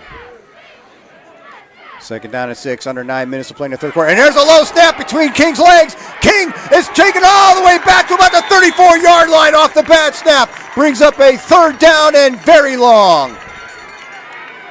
Unfortunate play for Maple Heights. You see, just went through the wickets there. Bad snap. Looks like that would have been an E4 if this were baseball. E4, E6, E3. Right through the legs. They're going to take this promising drive and create a 3rd and 22 for the Maple Heights offense on what looked to be their most promising 2 sets of downs here from the defensive side to the offensive side. See if they can recover here on a 3rd and 22. 3rd and 22 for the Mustangs. Left to right motion.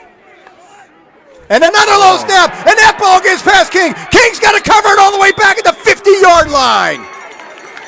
And that's something, he fought that the whole first half. There were a lot of low snaps out there. Yeah, you did. You saw this building over time. The quarterback was able to sit back there with good hands and recover some of those. 2 snaps in a row just destroyed this promising Maple Heights drive at fourth and 38. But a lot of that starts up front. You get somebody over, you get a nose tackle, you put him over that center, and you start really pounding on him, and he's thinking about that hit instead of thinking about that snap, and it results in plays like you just saw in the last 2. So at one point, the Mustangs were absolutely in 4-down territory. That's no longer the case as King steps back to punt. And there's a flag on the play. I think they ran out of time on that one. Well, we talked about this just a few minutes ago with the Raiders, with the 3 and out, and then you saw another penalty to follow that up with the late hit or the unnecessary roughness there on hitting the punt return, and we talked about stopping the bleeding. Well, this is where Maple Heights has to stop the bleeding.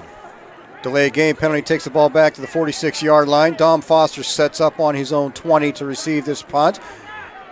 And King under a lot of pressure and gets a very short punt off. That's going to roll down to about the 37-yard line, where Harding's going to take over with excellent field position to begin their second drive of the quarter. Looked like that was Anthony Dukes Jr., 5'7", 150. Got a great jump on the snap there. A couple more inches, he would have had himself a block there. Yeah, and I've been watching the punt snaps all night. The punt snaps are barely getting back, and not only that, they're slow. They're not sharp. They're not snapping back there. So that gives that defensive line, if they want to, a lot of time to get in there and put that punter under some pressure. And King's he can't set up the punt. He says he's got to take a few steps to get out of the way and try and get that kick off. Well, we talk about the points that this Maple Heights team has put up in the last 4 weeks. They're not used to having that punt team on the field. You can see it from some of the issues they've had early on here. And this time Taylor rolls out. He's got a man open over on the sidelines. And that ball is caught by Davion Burgess at the 42-yard line. Yeah, Taylor caught Burgess there on the sideline. He looked like he had somebody mid-level coming across on a drag route there that was wide open, as you see him here on your screen, but able to thread the needle there, get it into his receiver for a nice gain up the sideline. First down, Harding at the Maple Heights 42-yard line. And after that first drive in which Harding couldn't manage a whole lot, now all of a sudden Harding is on the move. That's Perkins in motion from right to left.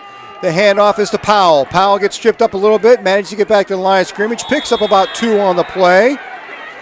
Makes it a 2nd down and 8, and down to the 40-yard line of Maple Heights. Yeah, we'll see how Maple Heights reacts here. They've had they had that great drive to be stalled out. Penalties put them in. I think it ended up being a 4th and 43. But they've showed some signs. We'll see how that defense reacts, see if they can somehow get a stop here and change the momentum of this game. Davion Burgess split down here to the near sideline. The handoff's to Powell once again. There's a flag on a play, and it looks like it could be a holding penalty coming up on Harding on that one. Came from the backfield. And that is the preliminary call on that run by Bryson Powell. So that's going to back the Raiders up and slow their momentum down on this drive. Well, the Raiders have been able to show the ability all night to be able to identify those one-on-ones and hit them. Unfortunately, this game could be even more out of hand. You saw Dom Foster with a wide open play.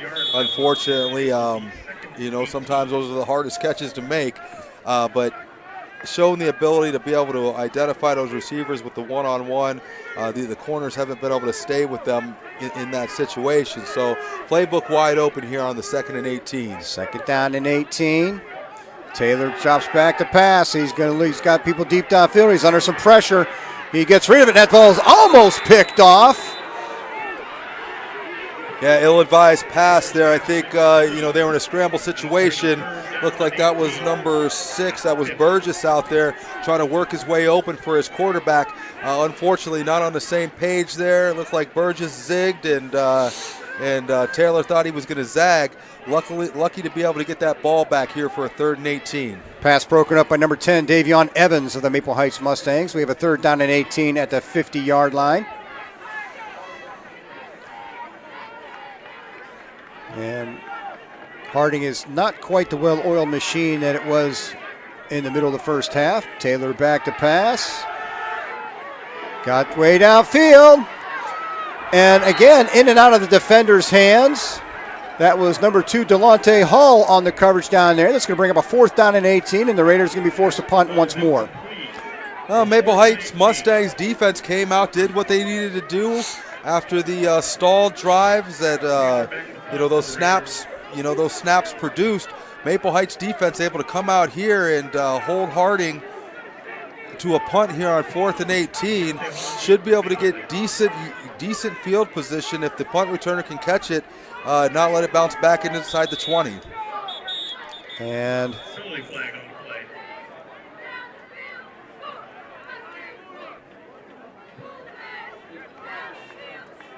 sideline warning. Another sideline warning for Harding, their first of the half, so no yardage on this one, but it'll be 5 yards the next time they call it. Elijah Taylor sets up the punt. Delonte Hall back around his own 18-yard line to field it. And another nice punt by Taylor. Gets a little bit of a Harding bounce. It's going to bounce inside the 15-yard line. Harding's going to down that around the 14. So you saw the Mustangs come out in their last possession, obviously trying to establish some of that short passing game. A lot of the screens trying to get their athletes one-on-one on the outside with our athletes. It was able to work for a time. They were able to drive that ball inside the 20-yard line of the Raiders.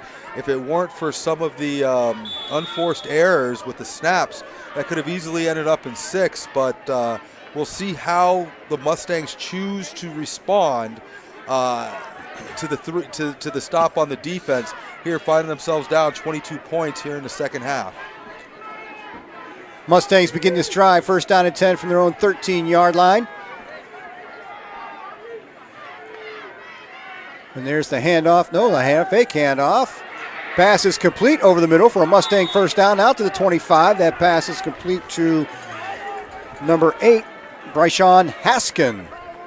Yeah, it looks like, again, the Raider defense, that secondary is going to sit back there in what looks to be kind of a cover 3 defense that's going to put a lot of cushion and open up those quick timing plays and those quick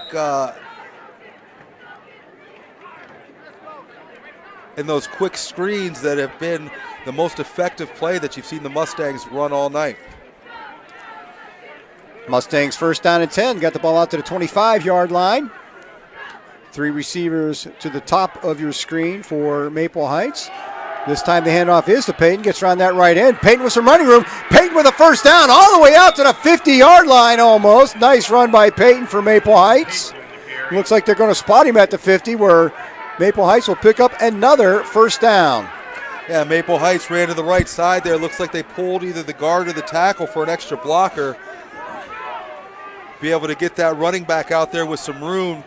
Turn the Jets on, get upfield for a nice gain for the Mustangs. And Maple Heights once again on the move. 1st and 10 at the 50-yard line.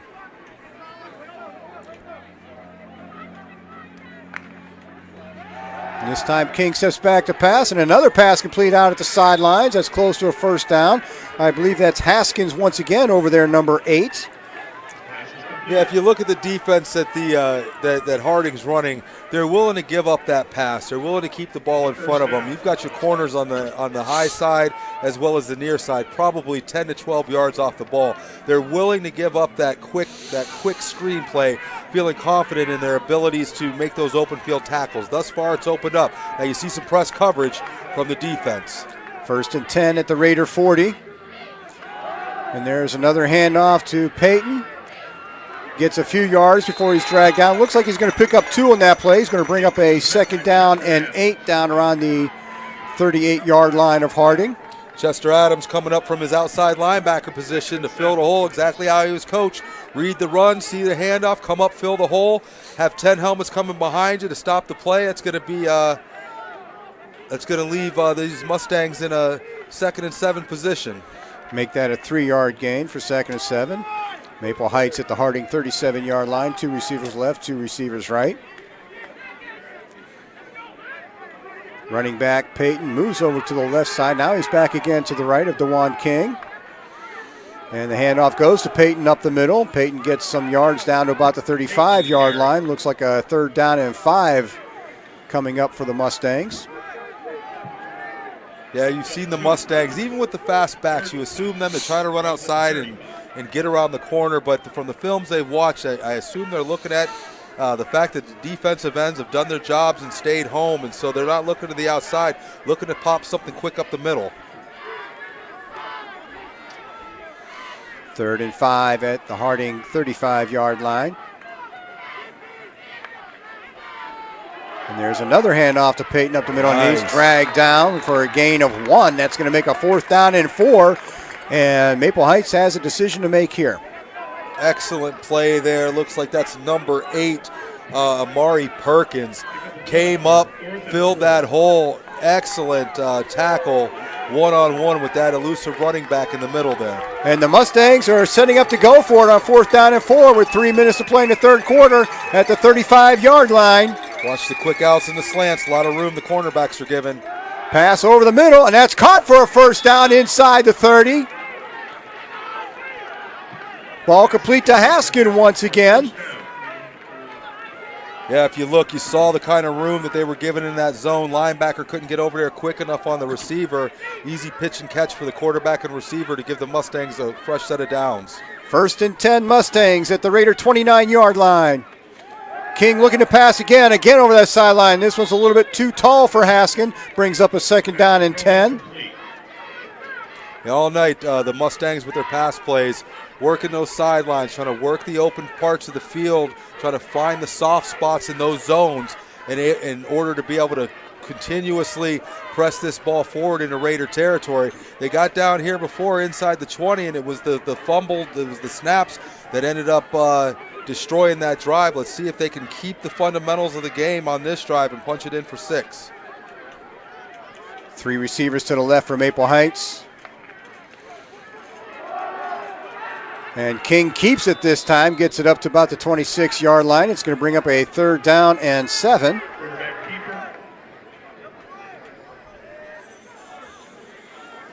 As the Mustangs are running the ball here, showing a ability to move the ball up the field, but once again, the clock is not on their side. Down 22, 2 minutes left here in the 3rd. They're going to need something on this drive if they want to make this competitive in the 4th quarter. King steps back to pass. He's under some pressure. And DeJuan King is going to go down back at the 31-yard line.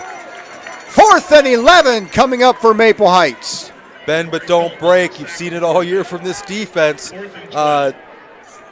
Great pressure on the quarterback there. DeJuan King, very elusive, very fast, but was not able to get rid of, I see 1, 2, 3 Raiders in the backfield, able to stop him for a loss. 4th and 12. Looks like this is we're already in 4-down territory for the Mustangs here in the 3rd quarter. And once again, Maple Heights going for it on 4th down. It is 4th and 12 at the Harding 31-yard line. King drops straight back. Again, he's under pressure. Dumps it out to, I think that was Williams over there. Or Robinson, I'm sorry. We dumped it out to Robinson. Robinson gets a few yards, but not nearly enough for the 1st down. And the Raiders are going to take over on downs. They're going to get the ball at about the 30-yard line. Yeah, the Raiders brought the Raiders brought the blitz from the near side here. Only had to bring 1. They had 3 down linemen. They brought that blitz from the outside. That's 4. They still had their other 7 back there ready for any type of short underneath play. They tried to run that screen once again, but with 4th and 12, Raiders sitting back waiting for it to no avail. Get the Raider offense back on the field and look to get that Raider offense back on track. Throw another 6, 7 up on the board here and start cruising into the 4th quarter. And that ball's been spotted at the 32-yard line, where the Raiders will start up first down and 10 once more. 1:11 to play in this third quarter. The Raiders sitting on a 28-6 lead, trying to get something going. So far, they've kind of stalled out in this second half. And there's another handoff to Bryson Powell, trying to get around the end. He gets a little room. Powell outside. Looks like he gets close to a first down on that play, and some of the best yardage we've seen so far in the third quarter for Harding, and that is a first down out to about the 49. Yeah, Bryson Powell using that speed. You see him, he comes around on his sweep, got a couple blockers out in front of him, finds the seam there, shakes off this shirt tackle. If it weren't for the sideline there, he'd have been off to the races up the sideline. 17-yard pickup for Bryson Powell from the 32 all the way out to the about a 12-yard pickup out to the 44, where it's first down and 10. And Powell gets the call again up the middle, and Powell with a big burst up the middle. Powell breaks it loose. He's going to take it all the way. 56 yards for Bryson Powell, and another Raider touchdown. Great vision, great acceleration. He gets past the first level, gets past the second level with a nice little nifty move, kept his balance. You gotta hit him, you gotta wrap, but if you look downfield, you never give up. Watch the block that you see here late by, it looks like, number 6, Burgess. Gets him into the end zone. Total team effort there. Puts the momentum back on the Harding side. Gonna put him up 34-6 late here in the third quarter. And what a smart play by Davion Burgess. It just looked like he's just trying to get in the way, not trying to hit. Didn't take a flag there for another one of those crackbacks, or whatever they want to call them. Just got in the way, and that let Powell get in. And another extra point up a good, and Jake Doherty is 5 for 5 on the night. That's a championship play there. You know, you watch the speed, you watch the vision, you watch the balance and the agility to stay on your feet, the determination to get to that end zone, but you see the blocking downfield.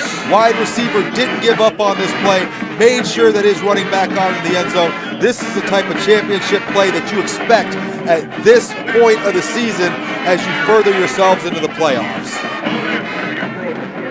And with 53 seconds to play in the third quarter, Harding has gone out to a 35-6 lead after a slow start to the half. Bryson Powell breaks one off for 56 yards and a Raider touchdown.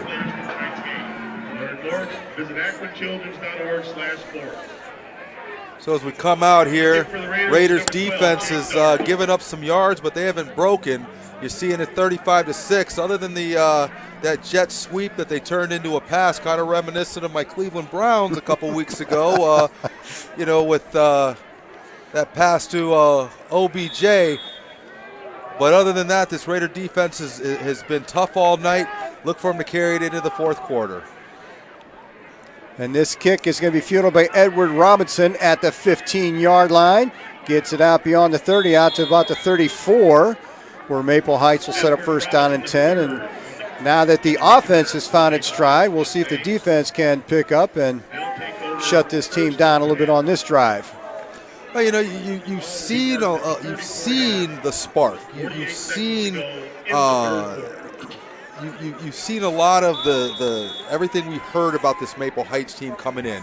You know, they haven't been able to get off yet, but you can see it. You can tell why they've scored the points that they have in the last 4 games. You can see how this offense is dominated with the players that they have over there. Harding's done an excellent job at containing these explosive players from the Maple Heights side, side of the ball.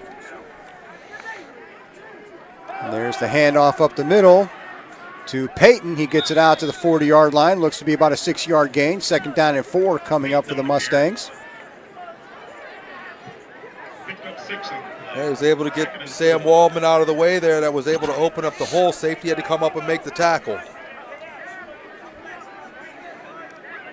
Hall and Miller line up down here on the near sideline. There's motion from right to left. And this time King throws it out here to the flat and just outside the fingertips of Delonte Hall. It's going to bring up a third down and 4. The Mustangs trying to live and die with those screen plays. As long as Harding's willing to play off of them 10, 12 yards, they're willing to take, 4, 5, 6 yards at a time. But with heading in here to the fourth quarter, down 28 points, I believe. Excuse me.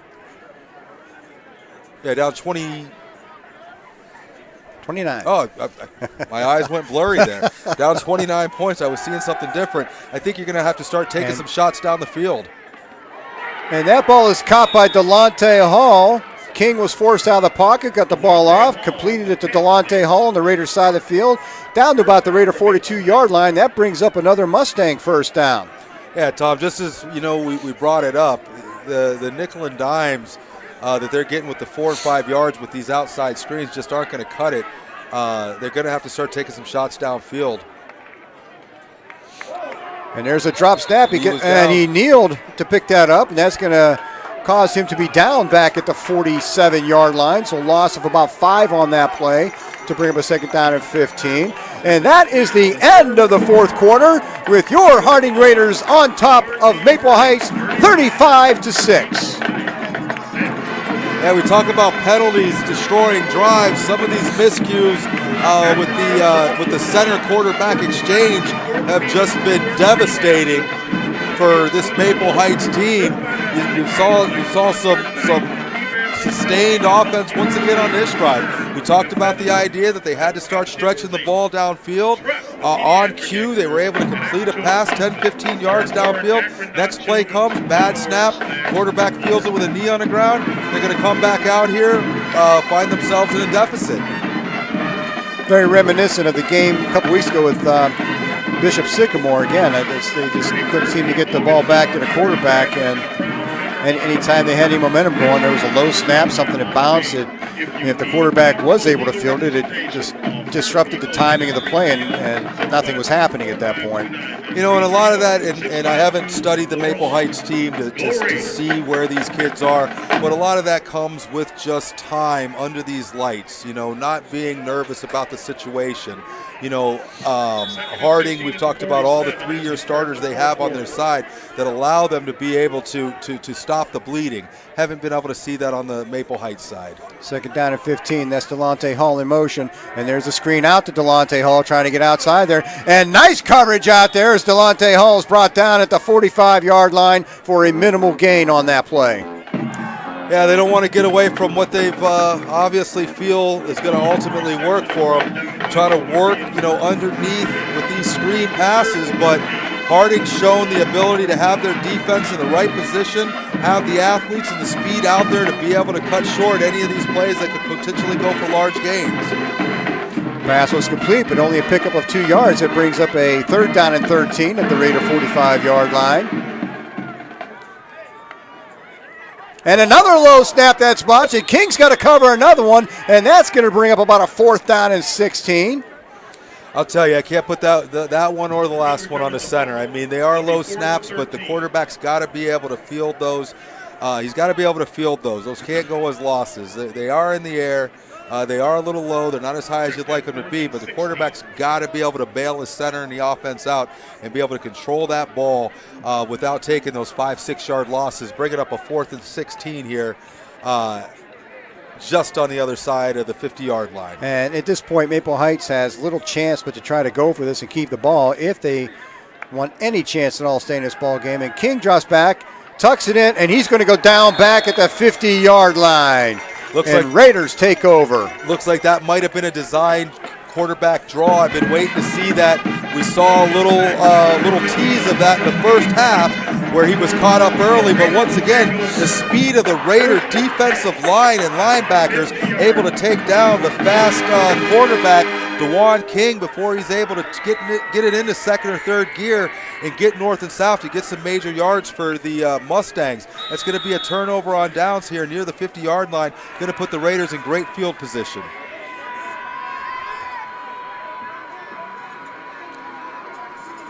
Kincaid Tyson on that sack to stop the Mustang drive. Raiders back in business, 1st and 10 at the 50-yard line. And this time Taylor's in the shotgun. And there's another handoff up the middle to Bryson Powell. Powell fights ahead for about 2. It's going to bring up 2nd down and 8 from the Mustang 48-yard line. Yeah, look to see the Raiders start to take advantage of the clock right now. running that 35-second clock down here, somewhere inside, 10 to 5 seconds. Really, utilize that clock as your teammate at this point and start to put this away. We're going to check that last play. Marjorie Williams on that carry. Marjorie Williams checks into the backfield and remains back there as he lines up behind Elijah Taylor on this 2nd down and 7 play.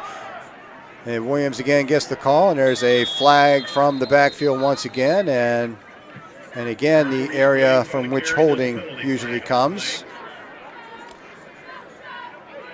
Yeah, we'll see what the call is here.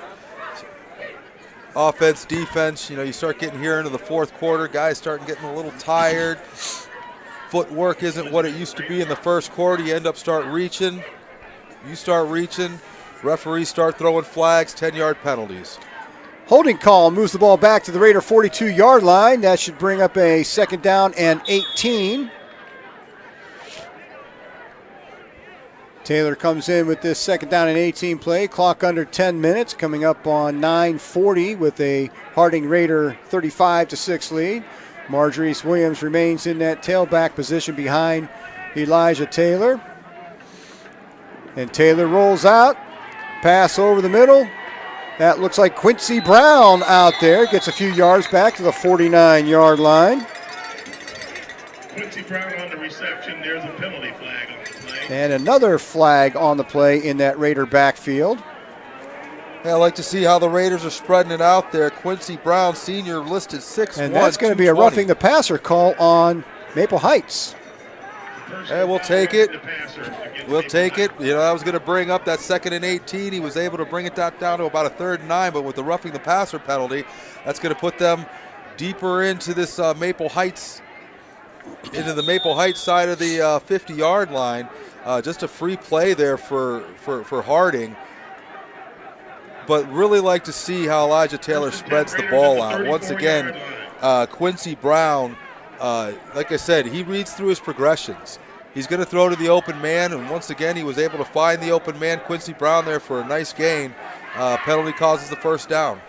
1st and 10 at the 34-yard line. The handoff is to Marjorie Williams. He breaks one tackle in the backfield. He gets around the end, and Marjorie Williams all the way down to the 26-yard line. 8-yard gain for Marjorie Williams. Nice complete game here from the offensive line to the receivers to the running back, spreading it around, getting the fresh legs in there. You see, shook off that shirt arm tackle, able to get himself out there for a nice 8-yard gain for the Raider offense. Brings up a 2nd down and 2 at the Maple Heights 27-yard line. 2nd down and 3. They need to get to the 24. Dom Foster down here to the near sideline on this 2nd down and 3 play. And there's another handoff up the middle to Marjorie Williams. He gets close to a 1st down. He's going to be just a little bit short. It's going to be 3rd and maybe half a yard coming up on this play. Well, the game well in hand here for the Raiders. 3rd and 1. Interesting to see if the defense is going to come out like they have been. Leave somebody like Dom Foster one-on-one with the corner. I'm sure Dom Foster is looking for an opportunity to redeem himself after that short touchdown was dropped. They come out here 3rd and 1 with one-on-one. Look for Elijah Taylor to go. Looks like, where do we got him? Possibly up top. He's one-on-one. Taylor's up on top. The handoff again to Williams. Williams breaks through the line, inside the 20, down about the 17-yard line. That's another Raider 1st down, spotted at the 19. Running game is doing it for him, keeping the drive going, keeping the clock moving. I think we're starting to see some substitutions in there now with 7 minutes to play and a 35-6 lead. Well, and the way the Raiders have been able to do it is just devastating to the opposing team. If they can beat you on the ground, they're going to chew up clock. If they could somehow be able to stymie this running game, force the Raiders to go to the air, they'd have the opportunity of being able to stop the clock. But right now, the Raiders are dominating up front, being able to run the ball, control the line of scrimmage, and control the clock. And there's another handoff to Marjorie Williams, gets ahead for a yard. Marjorie Williams on the carry. Takes it down to the 18-yard line. It's going to bring up a 2nd down and 9 play for Harding.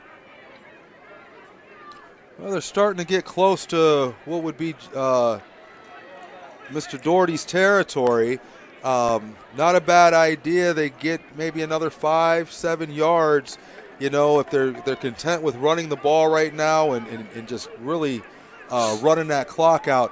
Like to see Jake Doherty come in here, attempt a 30, 35-yarder. Just something to give the young man some confidence going into the future weeks where those field goals are going to become important if we want to continue to advance. There's a handoff again to Marjorie Williams. Breaks through the line of scrimmage inside the 10-yard line down to about the 8, and it's going to be 1st and goal, Harding. Or they could just break a run and score. You know, you never know. You know, whatever works.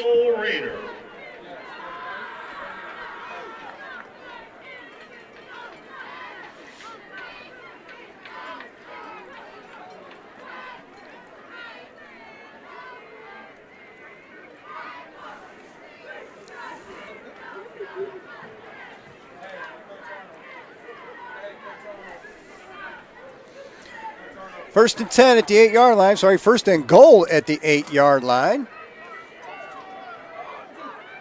And I think that was Trayvon Allen. Number 16 took that handoff, if I'm not mistaken. Let's see if I can get some numbers down here.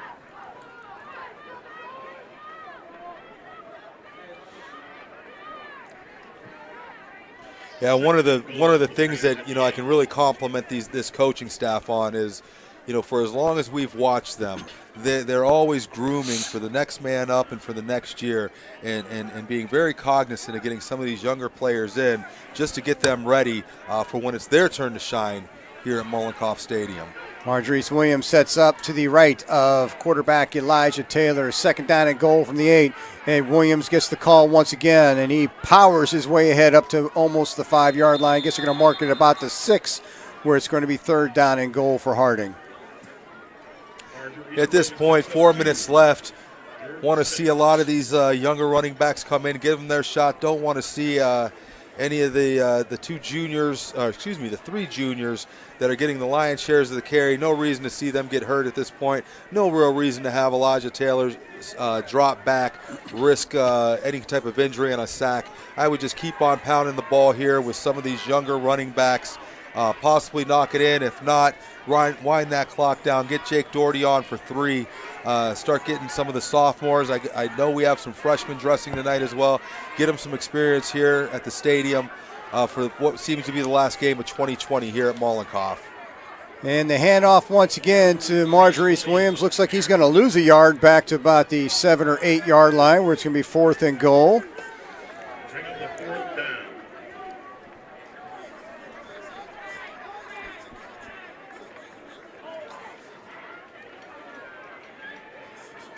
Can't tell if I see Jake coming onto the field or not. Yep, already out there.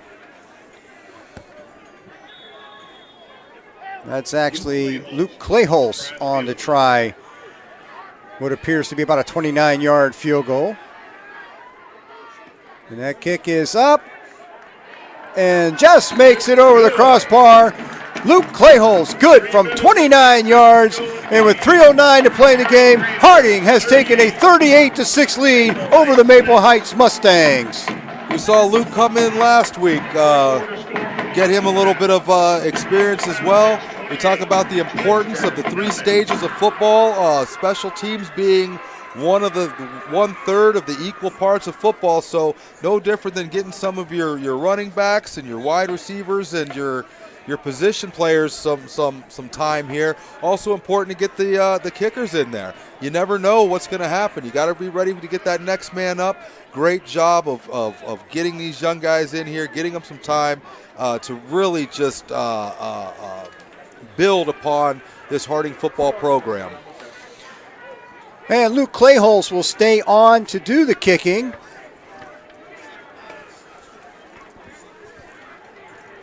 Robinson and Murray are deep back for the Mustangs. Edward Robinson on the far side and James Murray over here on the near side. They're setting up around their 12 or 13 yard line, awaiting this Harding kickoff. 3:07 to play in the ball game. A short kick that's going to be picked up by Robinson inside his 25-yard line. Gets it out beyond the 40, fights for a few more yards. They're going to down him at about the 43-yard line where Maple Heights will set up first down and 10. Haven't heard anything out of the Austintown-Fitch game. Right now, Harding in complete control, 2:50 left here, but a great statement game. Last week we knew that Akron North team came in here undermanned, only had played 2 games all season. They were 0-2 coming in. Harding did exactly what they needed to do, use that as a dress rehearsal. I just got a call in that I think Fitch may be winning 28-0, so that rematch is looking to be pretty much a certainty at this point.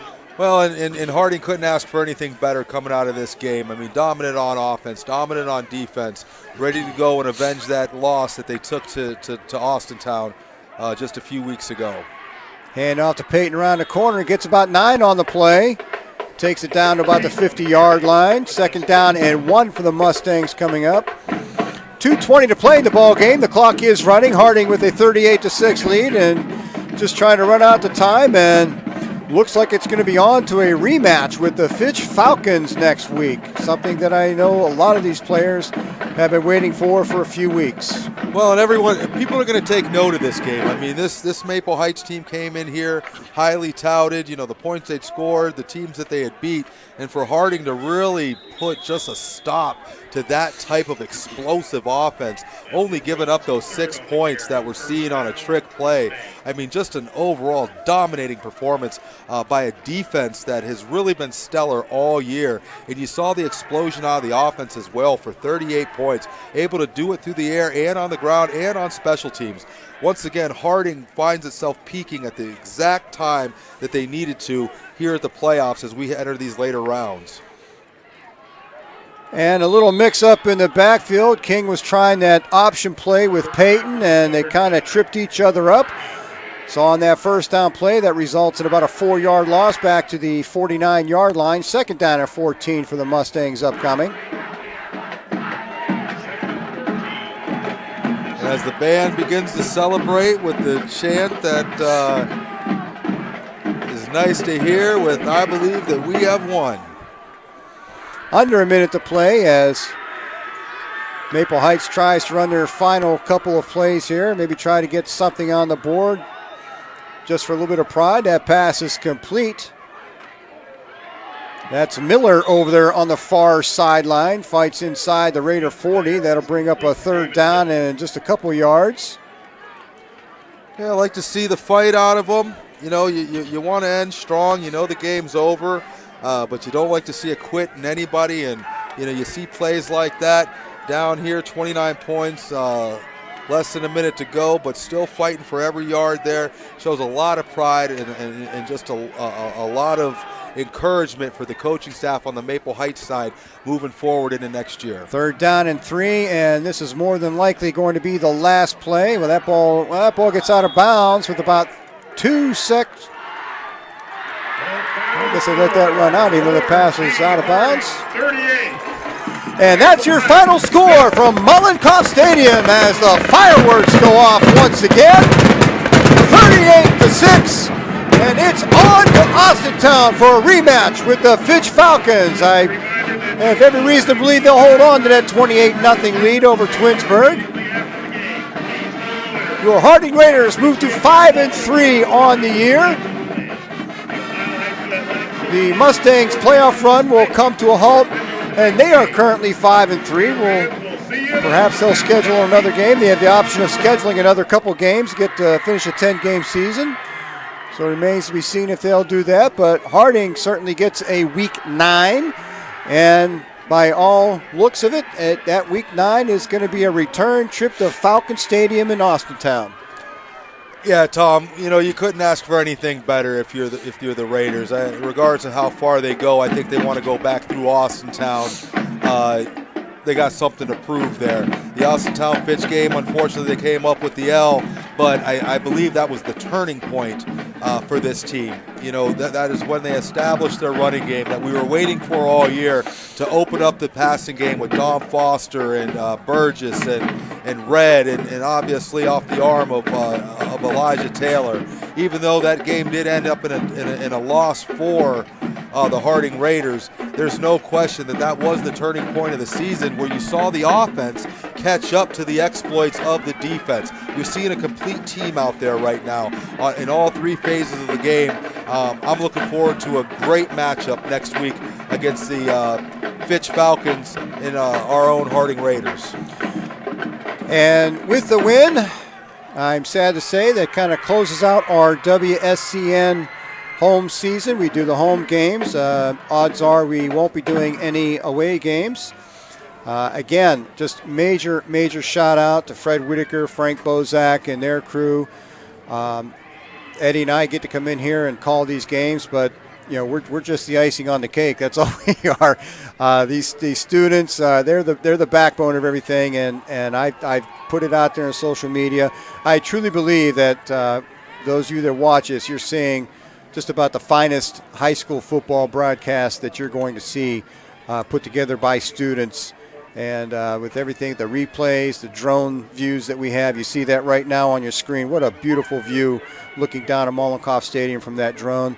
And Eddie, as always, it has been an absolute pleasure to be up here with you, and I can't wait for 2021. Yeah, 2020, you know, big thanks to everyone involved in being able to get these young athletes on the field. We talk about a sense of normalcy, and when we came up the first week, I mean, it was a great feeling to be up here and to be broadcasting the games, to see the fans and to see the kids. It's been very difficult over these last 6-7 months for everyone, and so being able to come back here to the stadium on Friday nights under the lights just gave us a sense of just a normalcy, and I can't overuse that. I can't use that word enough. It gave a sense of normalcy.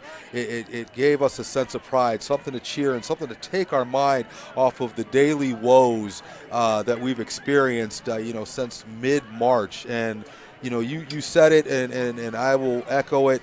The job that is done through WSCN is just, I tell people, I know a lot of our local establishments have utilized WSCN to put these games on their TVs, so people can watch them. And this is not second rate. I mean, this is amazing. I am impressed. I never knew that a broadcast that could be done this well. By just our local high school and the kids, as well as their instructors. But it's definitely a honor to be up here. I love it.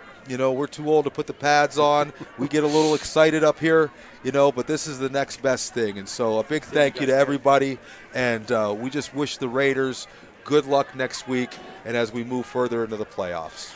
And that'll about do it for us. And, again, that's going to close out our 2020 home season. Check into WSCN. Subscribe to their YouTube channel. I'm sure that there's plans to bring you basketball games later on. Hopefully the sports season can keep going. It's a week-to-week thing these days. It's hard to believe, just back in July and August, we didn't even know if we get this far. So hopefully we can keep going. So you go there now. You can see some volleyball games or soccer games on there you can go back and check out. There's going to be basketball games coming up, maybe even some swim meets, and then hopefully we can move it in the spring and see a baseball and softball season form that we missed out on last year. But at any rate, once again, your Harding Raiders on top of the Maple Heights Mustangs, 38-6, and it is on to round 3, and by all appearances, it will be the Fitch Falcons, as Harding will take one more trip out to Falcon Stadium. So we're going to sign off from Mollenkopf Stadium as we looked at, again, at just a beautiful view from that drone up overhead. What a gorgeous shot that is. Again, kudos to this WSCN staff. And we certainly appreciate everybody who's tuned in and listened to us. And again, we were worldwide. We had people from Romania and other spots. So keep it up. Check out that YouTube channel. Check out some other happenings around Harding High School. And good luck to our Raiders next week. We're signing off. Thanks for joining us, folks.